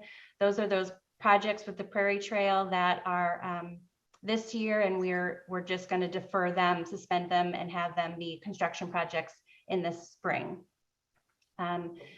With that, the rest of the organization now going down is just Amy, hold on a second here. So those are going to be deferred to a year later? The highlighted ones? Yeah, and highlighted in blue or in the reappropriated column, those are what we currently have in this year's fiscal year 2022 that we're ready for, but because of this opportunity of this grant, we're close to the end of construction season of this year, that it was an opportunity to just get those again reappropriated or suspended to next spring. That way, then we would have shovel ready, construction ready projects for the grant opportunity, as well as we would get funding for these. Because right now we do have one grant that we have awarded, and that is that's the Bikeways State of Illinois. That's that 50,000 that you see there. We have received that for the section in Ringwood from south of Barnard Mill Road. The other section that we applied for an RTP grant, and we're recommended to be receiving it, but they're working on a new process.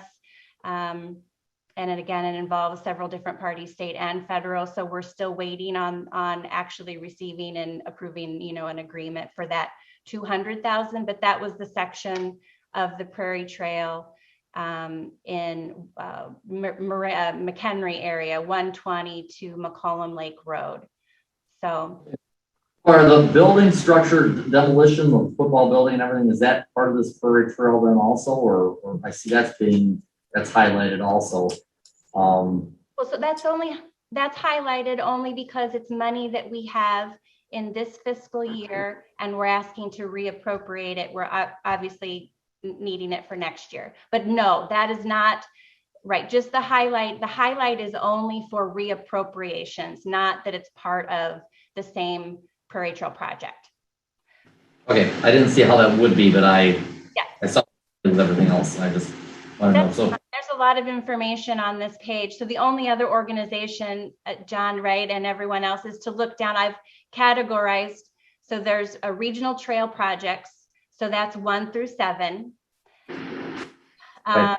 Then you go down to the next. There's roadways and parking lot projects, and that'll be 8 through 10.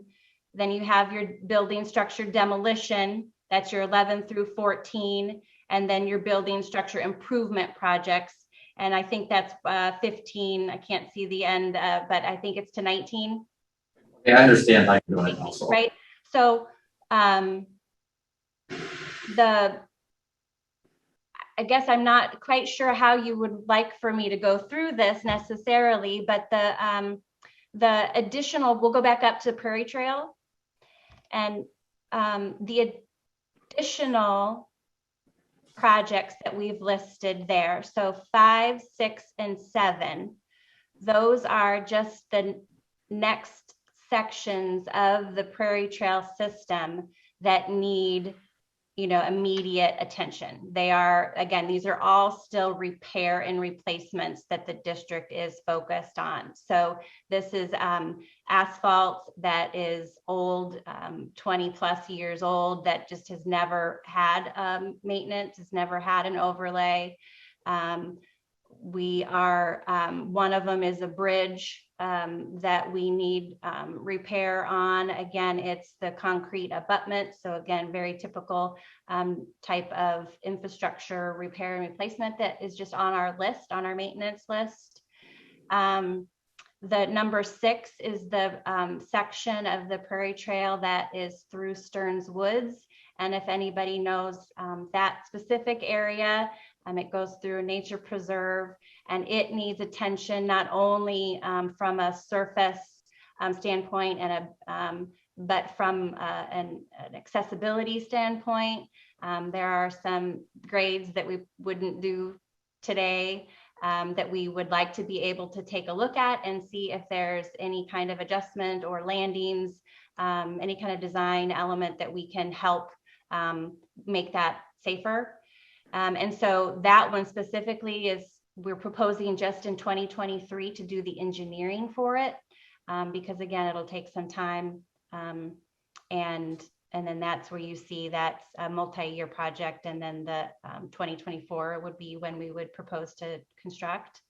Prairie Trail Link number 7, similar, and it's just, it's kind of, we're doing the leapfrog again because of capacity and from a staffing point, as well as just fiscally. Again, it's a 2-year project. We do the engineering in 1 year and the construction in the following year. Again, that way it gives us the opportunity and time to hone in that construction costs, because right now those are estimates. We don't have plan sets or engineered proposals on them yet. Any questions on the Prairie Trail sections or regional trail sections? The roadways then, moving on, and parking lots, again, that's the first 2, Brookdale and Marengo Ridge. Those are our parking lots and entrance drives. They're asphalt. Again, they're old. We've talked about them before. The strategy here is there's a lot more infrastructure that needs maintenance on them,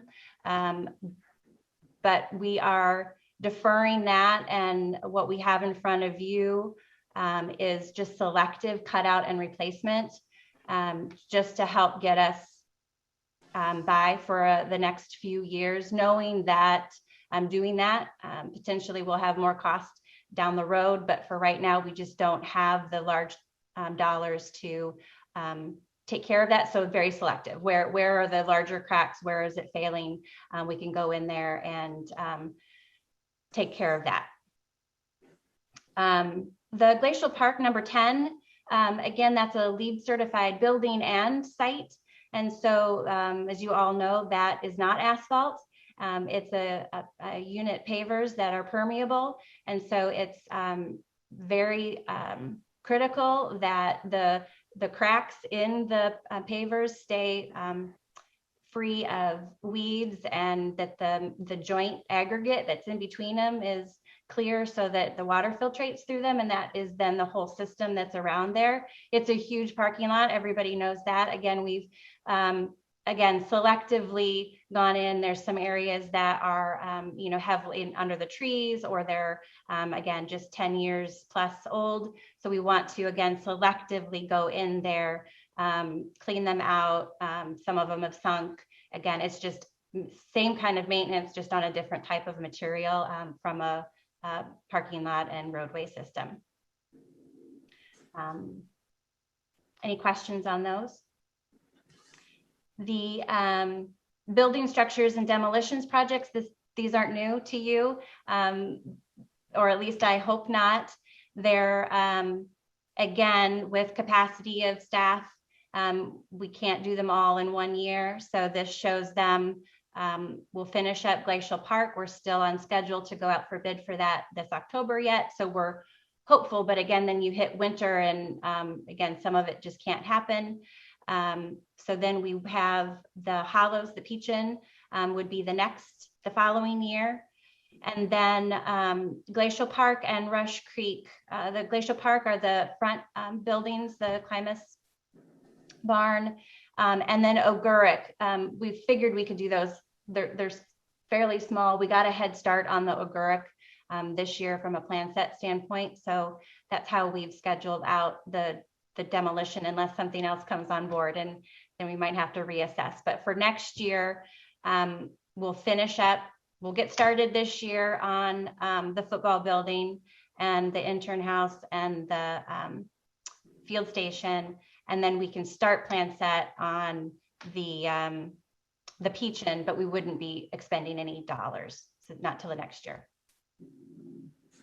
Any questions on that section? And then the last one, these are the still buildings, but they're the improvements that we need. So, and again, John Kramer has, been spearheading this. So these are the most critical of what's out there. So the roof on the region, not the roof, the siding on Region 6 shop. Again, it's been in, most of these have been deferred a number of years. So these are at the point where we really need to do something. And so the Region 6 shop there at Prairie View, at that center, the painting of LVBC, the Region 1 shop, that's the roof that I was thinking of. And then the Foxbluff, the rec hall, again, that was just in the discussion of some of the historic buildings, but that's just saving it for the envelope. I'm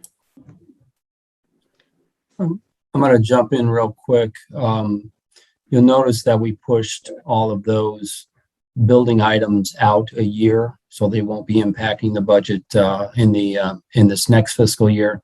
But looking out the year before that, one of the main reasons for that is we wanted the opportunity to get some eyes on it, get a little bit more study to it, to make sure that the product and the project and things like that are the kinds of things that we need to be doing. We know that the Lost Valley Visitor Center is going to need paint. It'll hold a year. There's no doubt about it. It still looks good, but we know that's coming.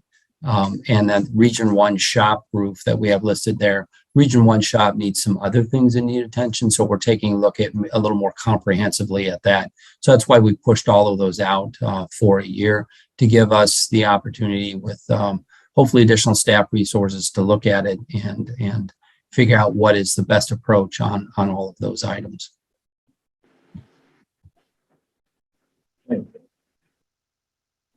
I don't know if there's any comments or need to talk about, again, like how this is adjusted if we get the grant, but really there's very little that changes within next year. So that's why we thought this was the most appropriate one to bring forward for the 2023 fiscal year. I have a question for you, Amy. So on the Marengo Ridge parking lot, yep. Since I tried to, something that, I guess the whole, no, I'm answering my own question, sorry. I was wondering if to what extent any kind of like parking repairs can be potentially incorporated into the American Rescue Plan. But I know that that's more targeted toward the trail, and I answered my question because the trail doesn't go through there. But I wasn't sure. We focused on, when we met with the RPC, the Regional Planning Council, the Prairie Trail versus jumping around across the district. We tried to package everything and it makes sense. So Not allowed to add anything else. I mean, if that would be, Myrtle Ridge would be something that people would visit, that's not something else that we could be I think, put into that. well, I think we could submit however we want to submit the recommendation that came from them, if there is a continuity along with the different phases and the different projects to build that, because it went through a lot of communities. Clearly, the Prairie Trail does not hit the communities on the rainbow. So you're trying to be representative of McHenry County. Yeah, there's an area that's not being serviced through the American Recovery Plan. So we could go back and have a conversation, but I think the focus was, because we looked at a lot of other options of where we stopped, even into like Lost Valley Visitor Center, the Leader Barn, and some other opportunities, but we left it towards the. Well, I guess the common thread would be more, making something more readily available to anybody that wants to use it. I mean, there is a parking lot there, but it's fixed, it's an opportunity to fix it. Yeah, I think and that's interesting that it could go that direction. I think when I was thinking about it in the first place without really making the connection that the trail wasn't there, because I know the focus was there. But assuming, let's say and that's another discussion, and I guess that wasn't the direction I was thinking. So not to take away from that, but I think I was thinking more about if we're looking at the trail, if there's some kind of parking issues or something along the trail for access to the trail, if that's included, or is the focus primarily on the trail itself? No, it's everything. Okay. So it does include, it's just that this is the plan that the district can handle, right? So our plan for the Prairie Trail is just the Prairie Trail and the immediate needs of the Prairie Trail. But that's the opportunity of the grant then allows us to cast our net bigger. And so then it does include what we have on our plan alone. And then we identified all of those parking lots, all of those access points that are throughout the Prairie Trail. And now we've included those in the grant application as well. So Caroline, I think we're saying the same thing. I hope that, yes, be assured that when if we have funding assistance, we will be addressing parking lot issues that are a part of the Prairie Trail. Align that forward. Right. Yeah, that's perfect. Right. So it does pick up. And so this other second spreadsheet that the team put together highlights, but we broke it out as recommended into phases, which then does align with years. And that's where he was at, but also then what is shovel ready, what is ready to go because we've done the work. And then what are some other areas that, need design work and engineering, et cetera. So it's job of laying this all out. If you get a chance to look at it, it's a lot of numbers, but it's parallel to the one that's outside the grant that just has the other enhancements. So the top spreadsheet goes out to 25.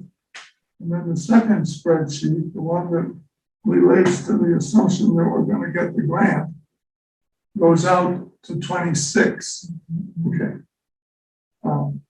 Fiscal year 23 is the year that is, right in front of us. And whether we have the grant or not, we're committing to, about $1.5 million or $1.4 million of expenses. And then if we get the grant, the subsequent years look to be well funded.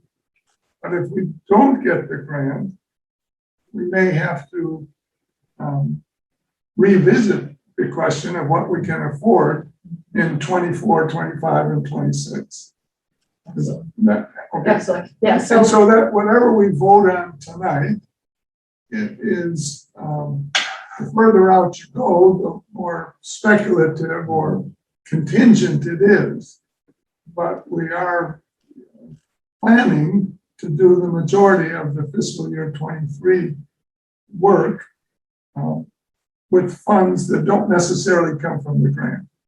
Right. So the 2023, they're aligned, but the enhancements wouldn't be in. It would be grant and Big boy at. then that would be included. With the camp, we do evaluate everything on a year-to-year basis, right? Certain things. So once if this grant is approved and we agree to move forward, what we have been told, whether it is a 20% match or it's 100% covered, we believe there'll be a 20% match, right? That we'll need to take out of our fund reserves to do the work. Well, I think I'm comfortable with it, understanding that the future is unknown. to do the plan accordingly. We're not voting on this tonight, right? No, this Actually, is we're just a information. proposal that's been put in front of us for discussion. Right, we just want to make sure, because as we go through the budget process of what those large capital items are there things on here that are not part of the grant that you're saying, well, why is that there? Where are we at? We don't want to be, as we were in prior years where we had certain demolition or other types of projects. The one thing that's not on this list, and we did talk about it, we last year had brought to you the generator for the Lost Valley Visitor Center. And John did get a proposal, just in general. Obviously, we're down facility maintenance manager right now, but there are some complications. And so we're going to do a little bit of work and then come back to you. But a proposal on that, if we wish to go forward, is that we probably need to have an assessment done. Just there's a lot of oaks, there's a lot of areas and sensitive areas by the building, and how that would look at before we could just say, hey, we're ready to put something in the budget. So we want to do our due diligence before we just put a number at you based on our conversation. John, anything you want to add on that? I studied we did get a proposal, as Elizabeth said, and as I studied it, I realized that we had asked the wrong question. We asked a question of what would it take to put a generator in here? And in reality, the question is more of what options do we have to provide some level of protection for the center in the event of a power outage. And so I think that more is in line with what we need kind of assessment of. And there were, when I looked at the proposal and I see the concept of a generator going in there, it is, for lack of a better word, it's problematic. It will have a dramatic impact on things around the building. So I think we need to look at it a little differently. And so that's what I wanted to take the time to do.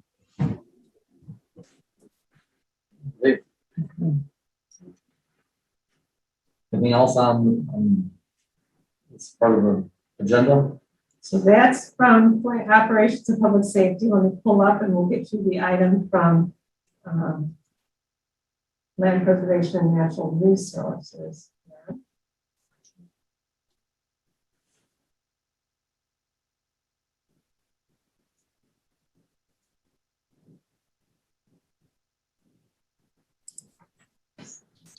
Elizabeth, I believe there's a slide program that goes with it.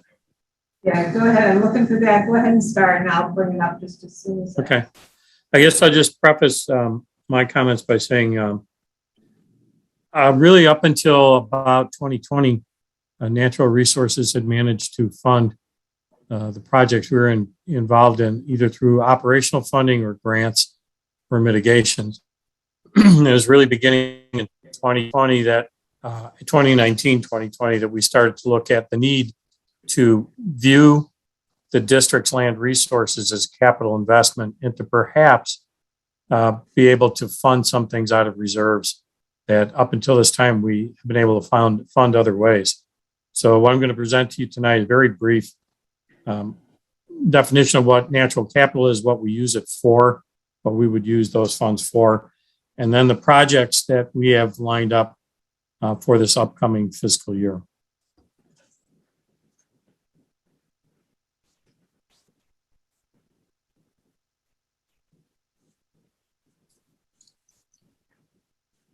Are we ready to go, or are you going to start it? It's coming up here just a second.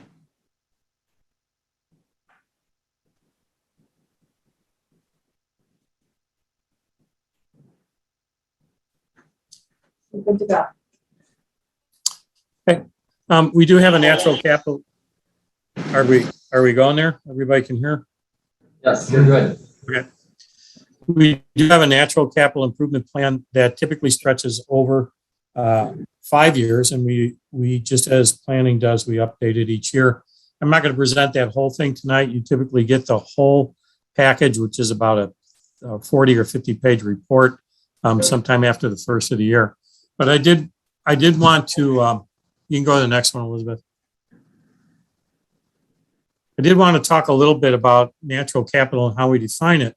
And the reason I'm going to take the time to do that is I think all of us who own houses or cars understand depreciation on hard infrastructure and how it needs to be replaced or it needs upkeep over time. Sometimes it's a little bit more difficult to understand that concept when we're looking at land itself. But natural capital for the district is the land and water that we protected over the years, and the natural communities, the wildlife, and the things that survive on that land. That's our investment, and it's in the hundreds of millions of dollars. Areas that are developed for public access, like we just looked at, are not considered under natural capital. They're considered under capital improvements you just looked at that Amy presented. Generally, by acreage, the natural capital, as you might imagine, compromises most of the district's holdings, right around over 25,000 acres. Stewarding that natural capital and taking care of it is codified in the Conservation District Act, the Natural Ecosystem Management Policy, our mission and vision statements, the fundamental principles, and the Stewardship Pledge. So it really is one of our primary focuses. Next. Having said that, I think it's very important to understand that there is a continual interface between the capital asset management that we just talked about with Amy, the natural capital management, and the human capital in terms of education. They all go together to really manage and preserve and make available to the public the district's natural capital investments over the years. So they shouldn't be viewed singly, but really as something similar to this diagram. They interface all the time. Next.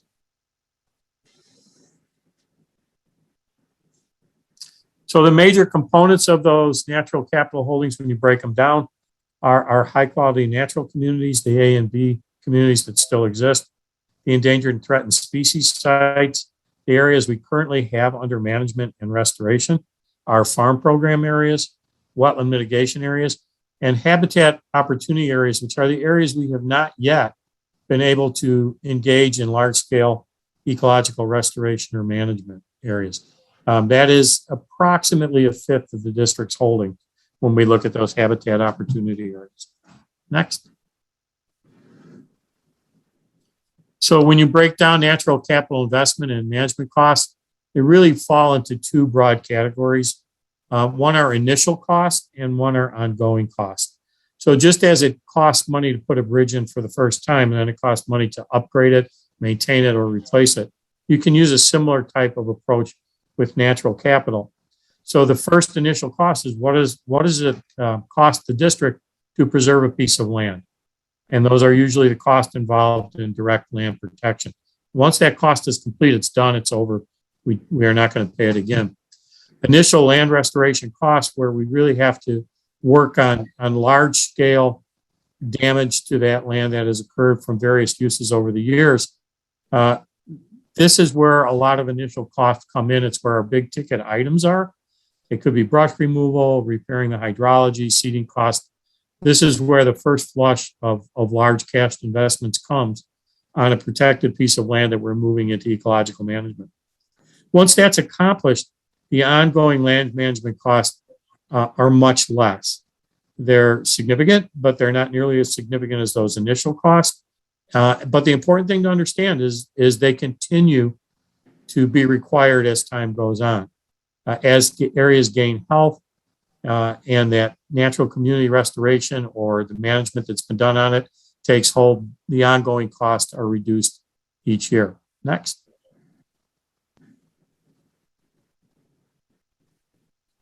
So when we ask the camp funds for natural capital improvement funding, what are we typically asking for? And it's usually those major components of initial restoration and reconstruction costs, those big ticket items. The commonest items are seed, trees, controlling herbaceous weeds, dirt work, brush removal, those types of things. And they're scheduled, if they're approved, to be drawn from existing camp funds, just as we would for any conventional infrastructure project during our budgeting process. One thing I'll point out is that we've been fortunate in that we're often able to fund these projects by alternative means like grants or mitigation or in-house efforts, such as seed collection by staff and volunteers. And in fact, We had 4 projects that were designed to be covered in the first 2019, 2020, 2021 capital improvement plans, and all of them were able to be funded alternatively. We just got lucky with grants and lucky with other sources of funding. So because they are budgeted does not necessarily mean that we stop looking for alternative funding, just as Amy pointed out with her grants. And they're continually updated on a rolling 5-year. Next.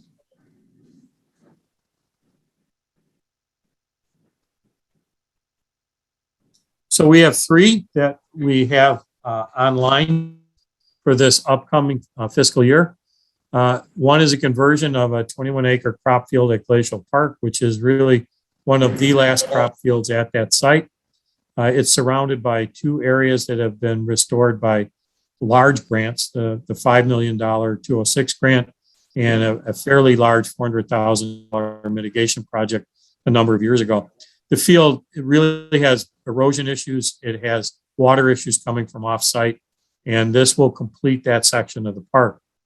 The camp request is completely for seeding, and we have a pretty good inclination from early talks that we will probably receive a nutrient reduction grant that will fund all or a portion of the planting going forward. But the time has not come to apply for that. We've had preliminary discussions, and it seems to qualify and ring all the bells necessary on that grant. Next.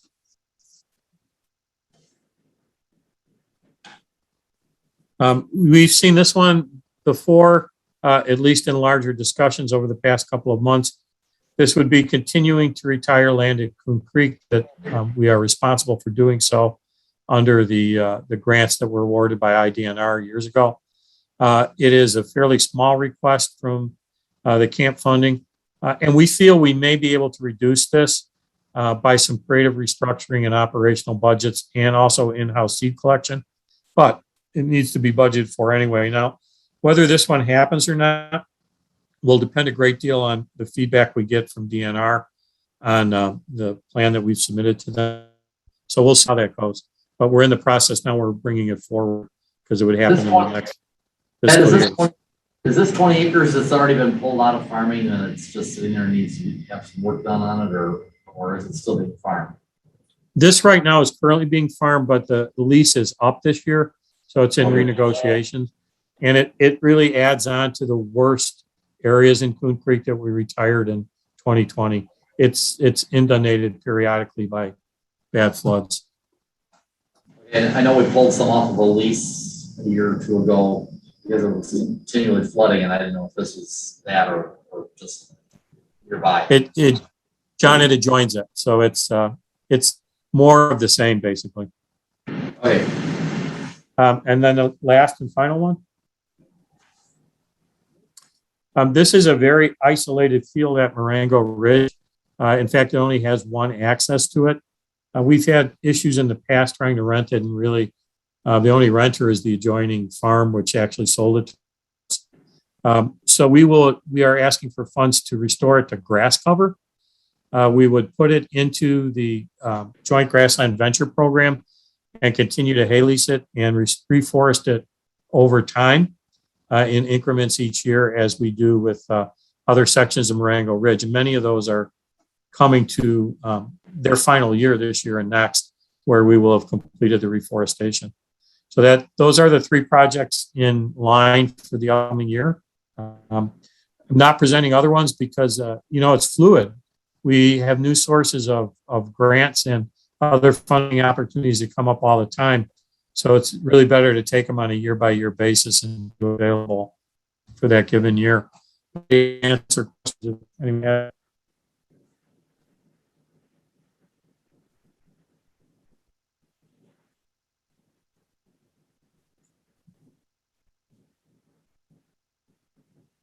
Okay.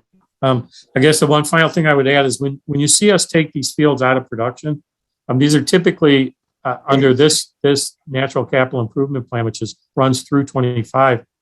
These are typically the small isolated fields that we have. The exception would be Creek, which is grant related, but the fields we've been retiring are 5 acres and 10 acres and 20 acres, and they're really scattered across conservation district sites. They are not our big production fields. that are in the farm program. Looks good. Thank you for that presentation. Looks good, and sounds like a lot of it we may not have to fund. Yep, we're hoping for that. Okay, thank you.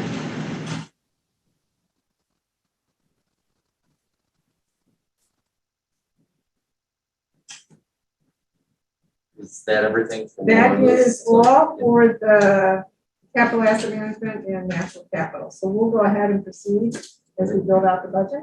Do they have anything to discuss on that or any issues with any of it? Good. All right. 12.4 personal assessment restructuring.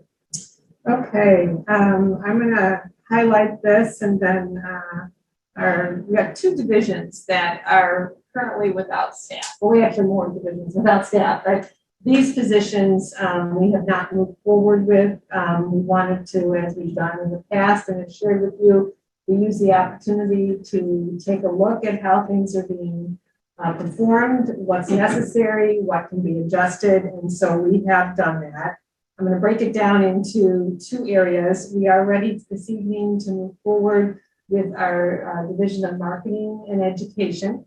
When we had our framework financial planning session, one of the key areas with our areas is maintaining service levels to what we've been undergoing, and that's really important. And so the marketing and education team are very much integral to the work that we do with our mission in providing education and outreach and servicing all the different customers' needs, not only internally in the organization, but outside. And so we are prepared to move forward this evening with a couple changes. And I just wanted to highlight for you a little bit of here. It was in your packet. Let's see if I can do this here. And if you can see the organizational chart.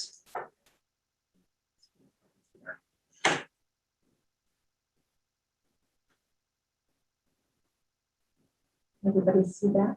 Mm-hmm. So under our director, and a month ago, you got the division showcase of the work of this team. So I think they're very intimately involved with their actions and all the work that they do.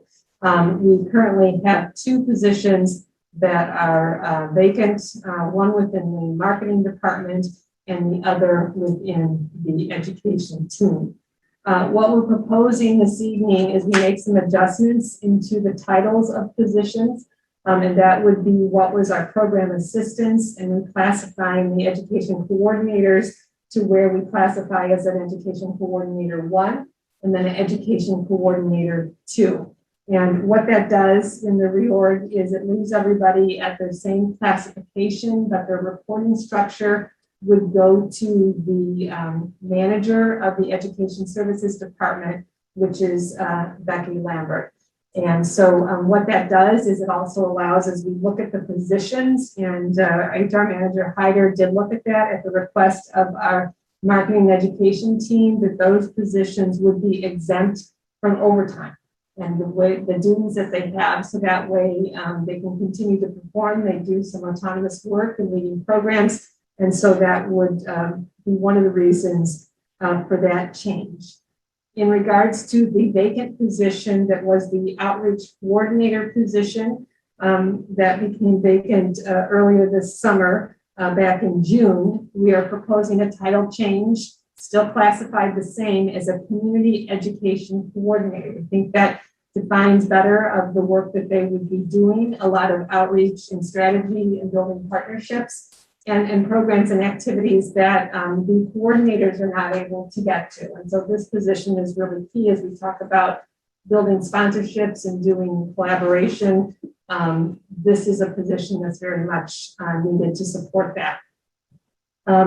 In the marketing team, again, small team to do a lot of work. We're vacated right now. We lost our community relations specialist in July. This individual has a lot of responsibility for all the layout and landscape, sending out press releases, all the support that needs to happen with all the clients, also assisting with the foundation as a critical component of this position. We are suggesting to more align in the industry of calling the position a marketing coordinator. It is still classified as the same as the other position. It's just to attract the necessary candidates for this type of position. So the action this evening that we're looking for, if the board is agreeable, is to allow us to update the job descriptions, the title changes, and obviously the exemptions under the FLSA.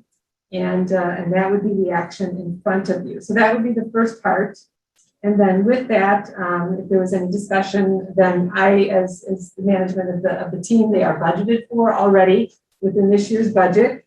Because the positions have been vacated for some time as we've assessed that, and by the time we get individuals in the positions, we will have already had a savings of about $68,000. And so, but we do need to move forward. Timing, there's many things that won't get done or not getting done, and it is stressing the team members that are already existing. So in order to keep service levels beyond what we've taken about as far as we can, and knowing the work that's in front of us to proceed. Any discussion? Anything? So you're talking the two positions. The two positions, right. So they're budgeted. The action for the board is to update the job descriptions for the entire team as listed between Education Coordinator 1, Education Program Coordinator 2, the name change from Outreach Coordinator to Community Education Coordinator, change from Community Relations Specialist to Marketing Coordinator. That would be the request. And then that also takes the exemption from non-exempt to exempt employees. So do you have a motion that you're looking for? Yes, it's in the, it is written in the consideration to adopt resolution. Yeah, I see. Okay. Yep. So I don't have any, it's straightforward, it's very thoughtfully. You want to get a motion, move and discuss it? Yes, I can move. So go ahead. All right, I move to, for the consideration to adopt resolution number 21-81, a resolution approving job descriptions, title changes, and FLSA exemptions to the following division of marketing and education positions: Community Relations Specialist, grade 15, Schedule A, to Marketing Coordinator, grade 15, Schedule A. Education Coordinator, grade 16, Schedule A, to Education Coordinator 2, grade 16, Schedule A. Education Program Assistant, grade 15, Schedule A, to Education Program Coordinator 1, grade 15, Section A. An Education Outreach Program Coordinator, grade 16, Schedule A, to Community Education Coordinator, grade 16, Schedule A. I'll second. There's a second from Chris. The discussion. Just explain what the FLSA exemption is. So this is required in law. Positions are classified either they're eligible for overtime and not, and there's different types of levels to go through the standards that they have on the type of work. So our employees, there's a certain group of employees, once they're weighted, they don't have necessarily autonomy, authority, and then they are eligible. And in generally speaking, you tend to be more conservative, and I could send out to the list. I just can't off the top of my head give you all the listings, but generally speaking, if you misclassify an employee and you say, okay, they're going to be exempt from overtime, and you find out that you've done that incorrectly, then you're, out of concern that you haven't classified the person, the position appropriately. So HR manager Hyder goes through, she's got a checklist that she goes through, and Andrew's online, so he can speak to this, but that goes through to classify. So we go very conservatively. If we feel we're on the fence, we will not recommend that it be tipped into an exempt status. So were these positions previously exempt or not exempt? The assistants in the past were eligible for overtime. They were not exempt. They were non-exempt team members. All the others were exempt. Okay. We did a year ago when we looked at when we were filling the community relations specialist, we assessed that position again, and that position was by approval of the board and what the duties were, we were able to make that position exempt from overtime as well. But for tonight, the only two that are the positions that are changing, which were the education program assistant to education program coordinator 1, they're not reporting, they're now reporting up to the manager. So they're not, there's a different reporting structure to as part of the analysis and the change. And by having the 1 and 2, you provide some opportunity for they both require degrees. It's years of, years of experience that places whether you're a one. Further questions? I'll call the roll. Trustee Thomas, Yes. trustee Gayton, Yes. trustee Fritz, Yes. trustee Dom, Yes. trustee Campbell, Yes. trustee Cook, Yes. trustee Henning. Yes, motion carries unanimously. Thank you very much. So, and that really takes place of where we need to be in filling those positions. So again, some timeline by the time we get those posted, we'll have some savings associated with that. The next one that we're going to bring back to you, hopefully next month, and if we can't coordinate, it'll be November, but no later. And that is specifically to our Division of Operations and Public Safety.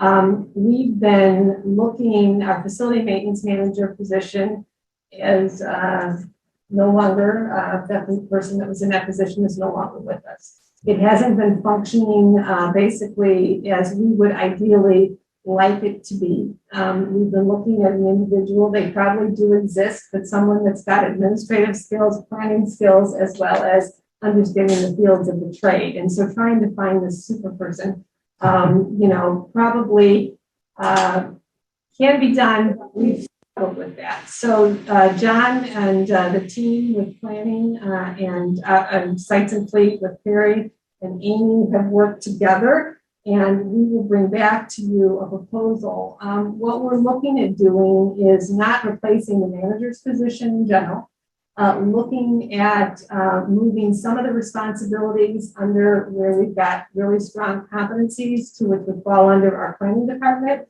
and then some falling under our Sites and Fleet department with Perry, and then bringing on, and we'll have a proposal to you of what the positions that we would be adding, likely a facility supervisor under the Sites and Fleet team with some changes that we would need to arrange, and then also another position that would come under planning to help handle a lot of the administrative planning. What we're looking at would be doing the large capital types of projects that you saw on the spreadsheet that Amy was bringing. So building demolition, staining and painting, roof replacements, those types of larger types of capital. And then the smaller repairs, et cetera, that are in the field that could be handled. And then the Sites and Fleet and facilities team would take care of doing that. So we'll bring all the details together of what that costing would be. Again, we've had with those positions being vacant, there's been some savings. We do have one individual that currently, as we shared last time, was going to be out on Family Medical Leave Act. That individual is out on leave. So, but we want to get this right and, have the time to put the team together, which we think will be successful in something that is really important. And so I appreciate all the work that the team has done. John, Amy, or Perry, anybody want to jump in? Kind of, again, we'll come back next month. But anything else to add? No, at this stage of the game where we are in the planning process, I think that illustrates it very well. Thank you. I will look forward to that next month or the following month, whichever works. Okay, we're going to the first reading of Sustaining the Green Financial Framework Plan. Right, so we prepared from our gathering that we had at Lost Valley Visitor Center, where we talked about, the 3 R's, and we kind of expanded that to the 4 R's. The team has put together a document for first reading. We feel it's really important that we begin to capture the conversation so then we can bring it back to you as a plan that the board would accept at a future meeting. We still have some build out on the various sections of section 1 through 4, but we just want to make sure that our understandings that we've captured kind of the why and what we talked about with some timeline at the board. So I would entertain any feedback that you have from what we've prepared. Do you have anything you'd like to add to it or subtract or go with it? That's a good point. So if you make any changes to it, does it have to go through the first reading or? If there's substantive changes, that would be, otherwise, that's just an internal process. So if there is substantive changes, then we go back for another first reading. Okay, And again, we gave our best just to capture some of the conversations, laid out some of the framework. Clearly a plan, sometimes things do change based on current events, but this is the best understanding that we have from what the board had concurred on.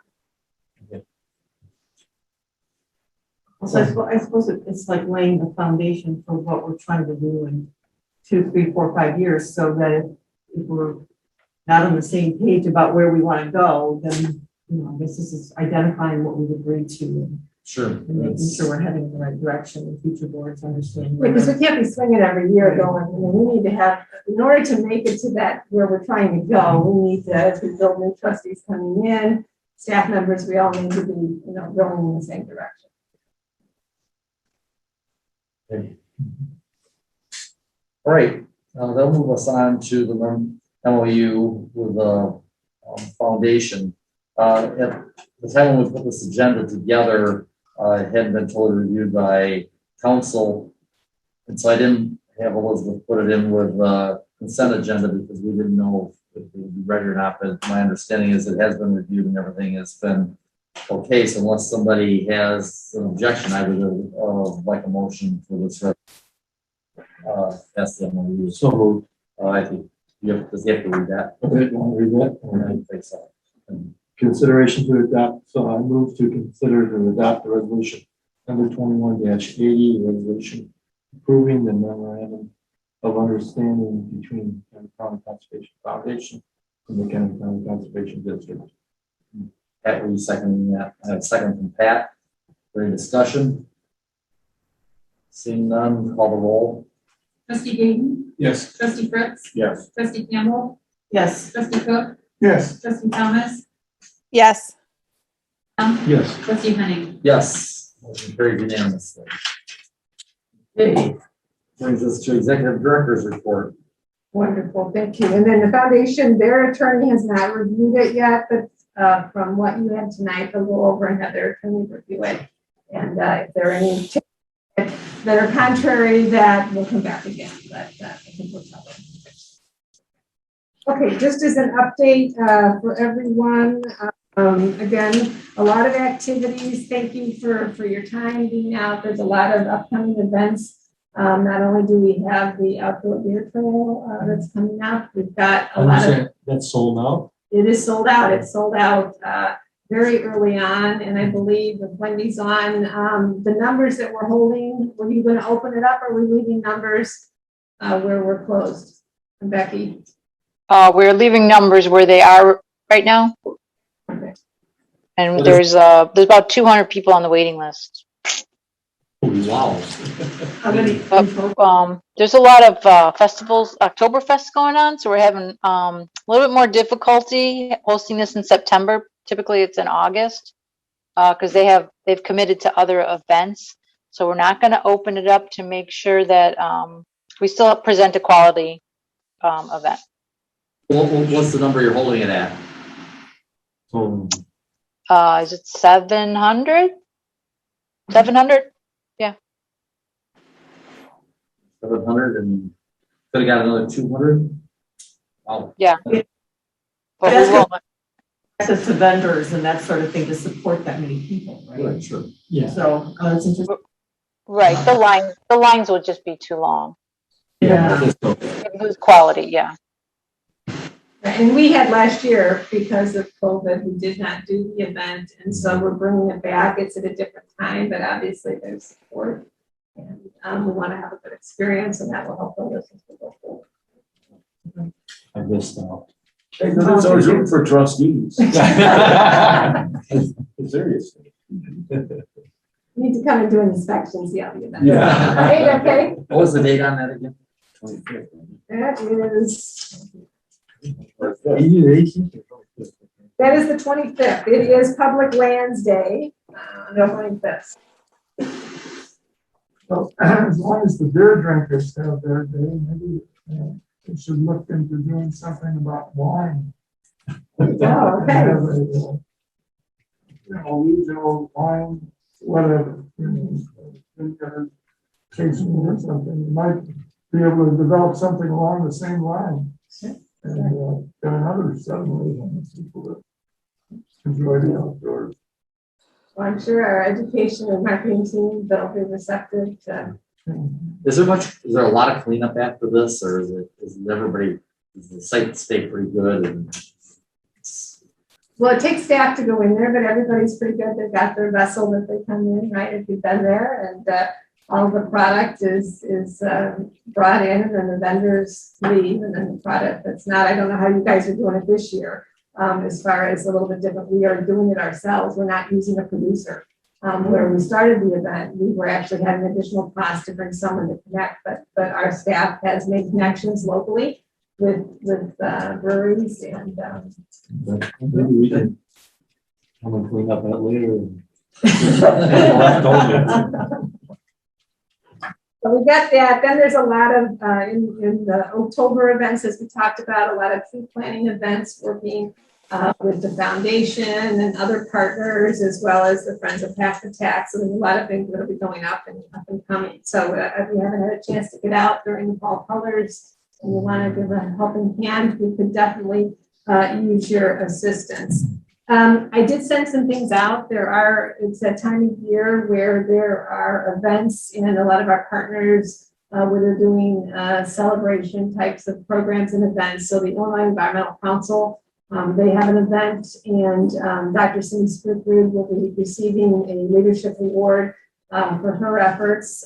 So we're very proud of that. Cindy's been very involved as the first executive director of the Environmental Defenders, has helped with the Friends of Habitat, and has been a strong supporter to help the district defending our water, particularly on a lot of issues and many things. So again, we acknowledge and congratulate her on that. The Illinois Environmental Council also had successful victory this week. This was legislation they worked on for quite some time, and it is the Climate and Equitable Jobs Act. It's pretty bold legislation. Illinois will be a leader in this arena, and a lot of activities that we'll learn to what will happen. Congresswoman Underwood with the Defenders hosted, and the Illinois Environmental Council had a forum last evening where they highlighted some of that. So it has not yet, at least unless it's happened this afternoon, but it's on the way to the governor, and it's anticipated that will be signed up. So they've got some really bold goals that they're working towards, some really ambitious stuff there. So that's ongoing. And then open lands, U.S. Senator Durbin is their keynote and is being recognized. And Durbin has been a very strong supporter of open space to the Chicago wilderness region, very much instrumental to the work and leadership with the establishment of the Habitat National Wildlife Refuge. And so we would encourage anybody that has an interest in attending the Open Lands Luncheon to let me know so that we can recognize and support open lands for that. And then lastly, NRPA work that we've been doing on the America the Beautiful. I believe I had sent out to the board the work that was done through the Biden administration on 30 by 30. And a lot of the goals that are aligning for funding opportunities, Civilian Conservation Corps and other things that become part of that. We're working on areas that we can align some of the working activities, and again, looking to follow the dollars and support and advance the work that we're doing. And then lastly, NRPA, and I'll send this out to you, they just released their 2021 Engagement with Parks report. And this is some great information on the impact of parks and open space had during the COVID global pandemic. And obviously the support that there is for trails and recreational areas, and aligning kind of with our framework plan, how we're positioning ourselves with where the communities are and funding opportunities for the work that we do. So that's what I have. Thank you. Moves us to committee assignments. Let's see, we get to Fox River first. So is Ray doing that one now? Is that right? No, he's Kish. So you're still on Fox River. So how about it? What do you got? And we didn't really talk about it, but at any point, if, this can be turned over to somebody else, kind of stuck with it just because of interest and that sort of thing in terms of what other people were able to do. Some of the meetings tend to be a little bit more in Kane County, which was harder for some other people on the board, but at any time anyone's interested in taking a closer look at this role, that could be fine with me. So I think it was, so where are we in the month? So this month it was stinging insects. So when Ed was talking about some of the work that was done with the biological surveys, and I didn't realize we had recordings of stinging insects ourselves, but Carl Stank came in and discussed, and that was interesting when we did, that was an in-person presentation followed by a field. He had a device to identify bats for echolocation, you can't really hear now. And that's designed to help you find the pattern of the call at the higher ranges for those of us as we get older can no longer hear, including Carl, who was running the program. So, and we managed to find a few that did not have their wings. They were juvenile, so they weren't ready to sing yet, but that was an interesting program. The next one is it's always the second Wednesday of the month. This one's a new network, so it's noon to 1:30. It'll be in Carpentersville at the Keith Andres Memorial Park. And it's regarding the stream stabilization project. We apparently, Brett went there 2 years ago in 2019 to see what the plans were for it. So it's following up now to see the success of that program. After that, in November, just to give you a heads up, because this was interesting, I think Chicago Wilderness Committee campaign before, but Art Malm is going to be speaking, and he's going to consider the history of aquatic science, engineering, economics, and public policies as it relates to dam removal on the Fox River, which is an ongoing issue up and down the river. Carpenter Dam, I think, was scheduled to come out. I think that's been postponed. I know Cindy Spookford has been very instrumental in helping with and giving her, professional expertise in these. This has come up with various organizations. Batavia is obviously considering their dam removal and so on. And that's going to be in November on that. So that's it. Okay. So Ray, you did not have a meeting, is that right? Since you. Yeah, I haven't seen anything from the Kishwaukee River Ecosystem Partnership. I gotta see if you can forward me anything. I still haven't. I don't know if there's like a list I gotta be on or something. But. Look at you. Yeah. If I get things, I'll send, but I'll make sure we get you added to. I haven't seen anything. Yeah. Okay. Chicago Wilderness. So thank you to everybody on the Jedi survey that did close. We have our first seminar that's being done this Thursday. It actually been finding out when it was planned because we were looking at a lot of dates. It's on a high holiday, Jewish holiday with Yom Kippur. Mm-hmm. So we are adding an additional date to October 25th to October 26th to accommodate, and we will be reporting this Thursday's workshop. And then the series will go, be an additional 5 parts starting in January. And then the results of the survey will be presented in October. And that information will trace back to our work here at the district of our data to our own DEI. Okay. Farm Bureau. 3 things. Discussion, of course, is the Coon Creek Drainage District. Trying to get that enacted. The other thing is still ongoing is the Pleasant Grove Solar Farm. And there's a bunch of things that they were supposed to do. Big concern, of course, is drainage, tile lines. They're supposed to be doing, find all the tile lines and then, try and avoid them. So, Dan Ziller's president, they're having some big meeting here. It's nice things there. And then there was the other topic of discussion was, of course, the bioreactor, and there's always grants through Farm Bureau, so they're thinking maybe they might partner with somebody on a pollinator project. So on the Pleasant Grove Solar, how's that coming along? Do they feel like they're Going. relationship with them? When the guy first came and talked to us, the Farm Bureau, he said one thing, and then after they meet and they put stuff down in writing, Kind of different. We don't feel like the follow through is not as good as what was being promised. This is the one with Coon Creek, right? Yes. Yeah, because they had their third meeting. Did they wrap it up on I think that was the same day as our 300 West. The Coon Creek Drainage District is going forward though at this point in time. So They're gonna point. And they're supposed to, hopefully they're supposed to give them some money, the Duke was solar fund. Well, that's what they said. Yeah, so that was kind of like a carrot, you know. So Coon Creek, they're supposed to be appointing the trustees for that soon. Yeah. With their date set for that. And there might be a pollinator project possibly next year. Okay. It's Kelly. Can I ask a question? Sure, go ahead, Kelly. So I had gotten a little information when you were talking about the money that they were going to put into the drainage district and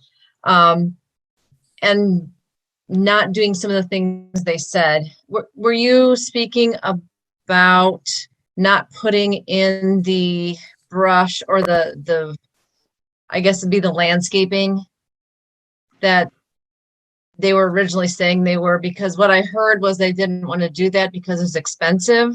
And if they didn't have to do that, and that wouldn't be along property, that would be along the right of way or the streets. And if they didn't have to do that, then they would add more money to the drainage district. I wasn't aware of that. All I know is one of the things they're concerned about is they're supposed to hire they had this guy, this drainage guy, supposed to find all the tile lines on these farms.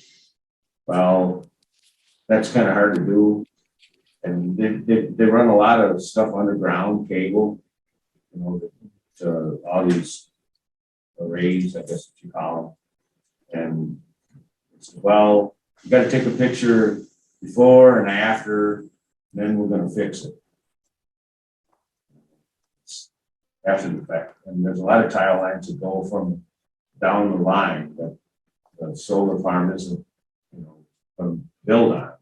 So if they damage the stuff where the solar farm is, then all these people down the line, their tile is not going to work. Yeah, that was my question is what I'm a neighbor just outside and this is in Boone County, but private farm, but I tile run through some of those.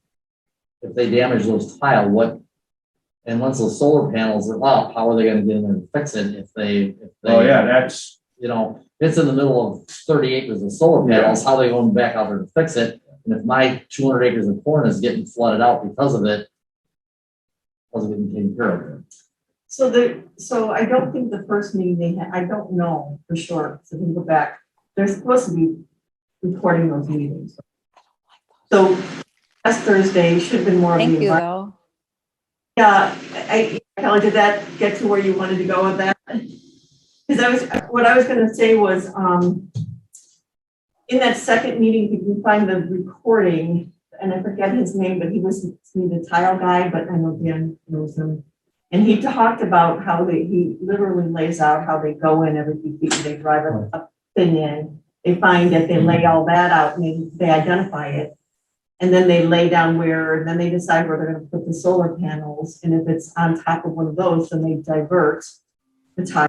And I'm not defending one way or the other. I'm just telling you what I saw. Heard. And then and so that was kind of interesting how, and it sounded like they're going every foot or so to get that tile to find that location.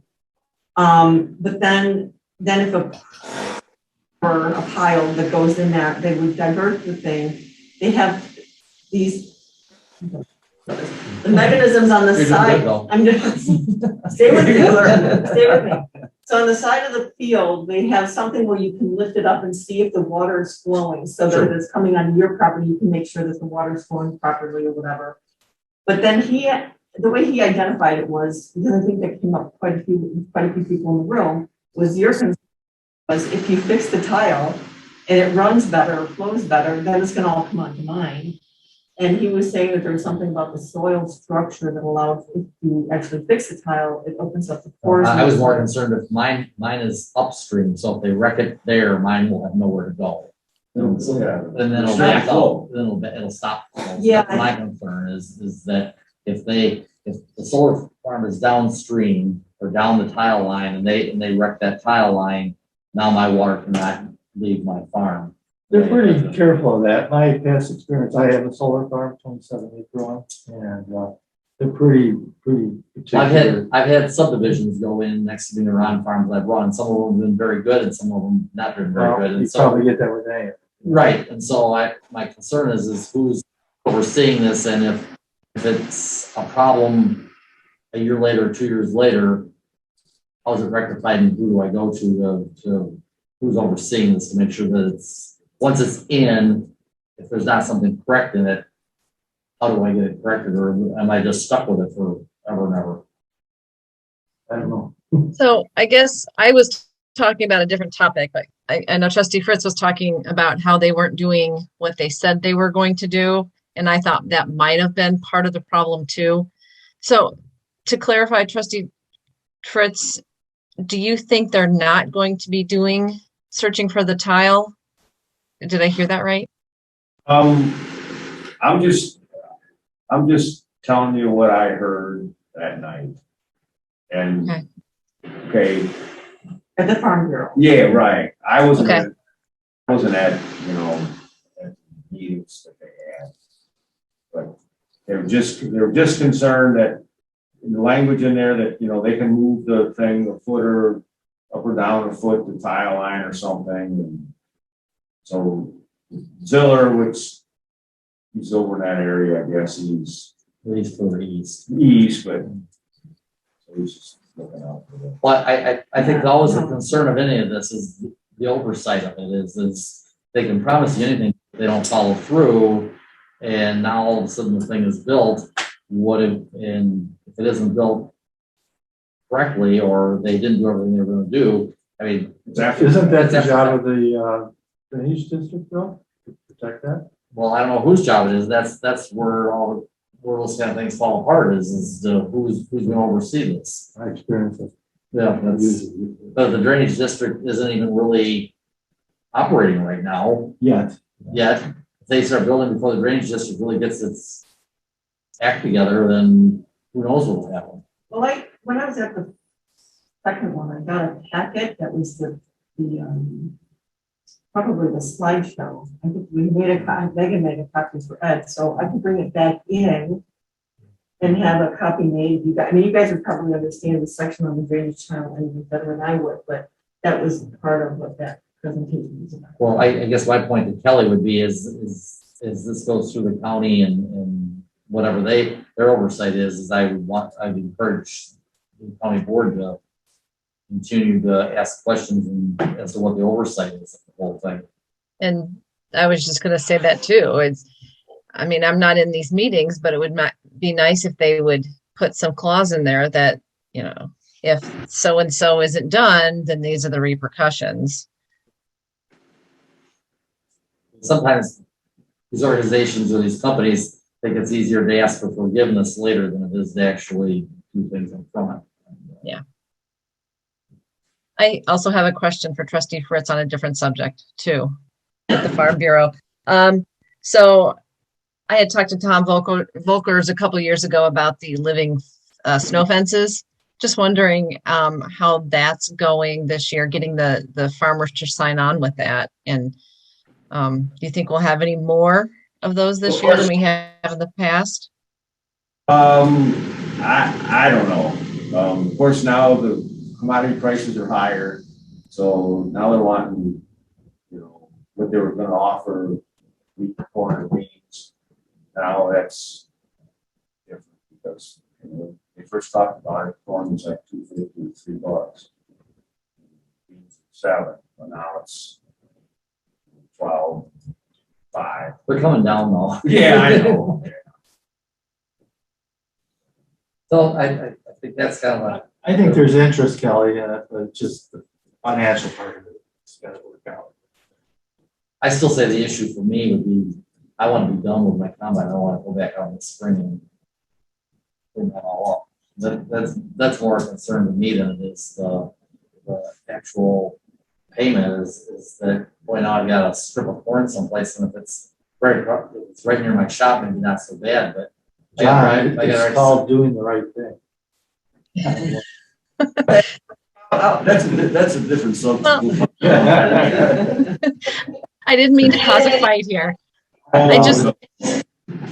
So one idea that I think I had talked to Michelle Avang about this too, and Tracy Van Bergen, and I don't know how this would happen, but if there was some way that we could have, I don't know, 1 or 2 farmers or somebody get paid to actually go around and do that last mile of harvest. So there would only have to bring 1 combine out or a few, then everybody bringing their own out and doing all their harvest again. I don't know. What do you? I've heard farmers doing that just amongst themselves, where one guy goes out and does 3 or 4 of the neighbors along the way, so that it is just 1 combine going out. That's a good idea. Does the conservation district have any resources where we could start a program like that? This all depends on where the land's located, what roads, I don't think the district would get involved in that.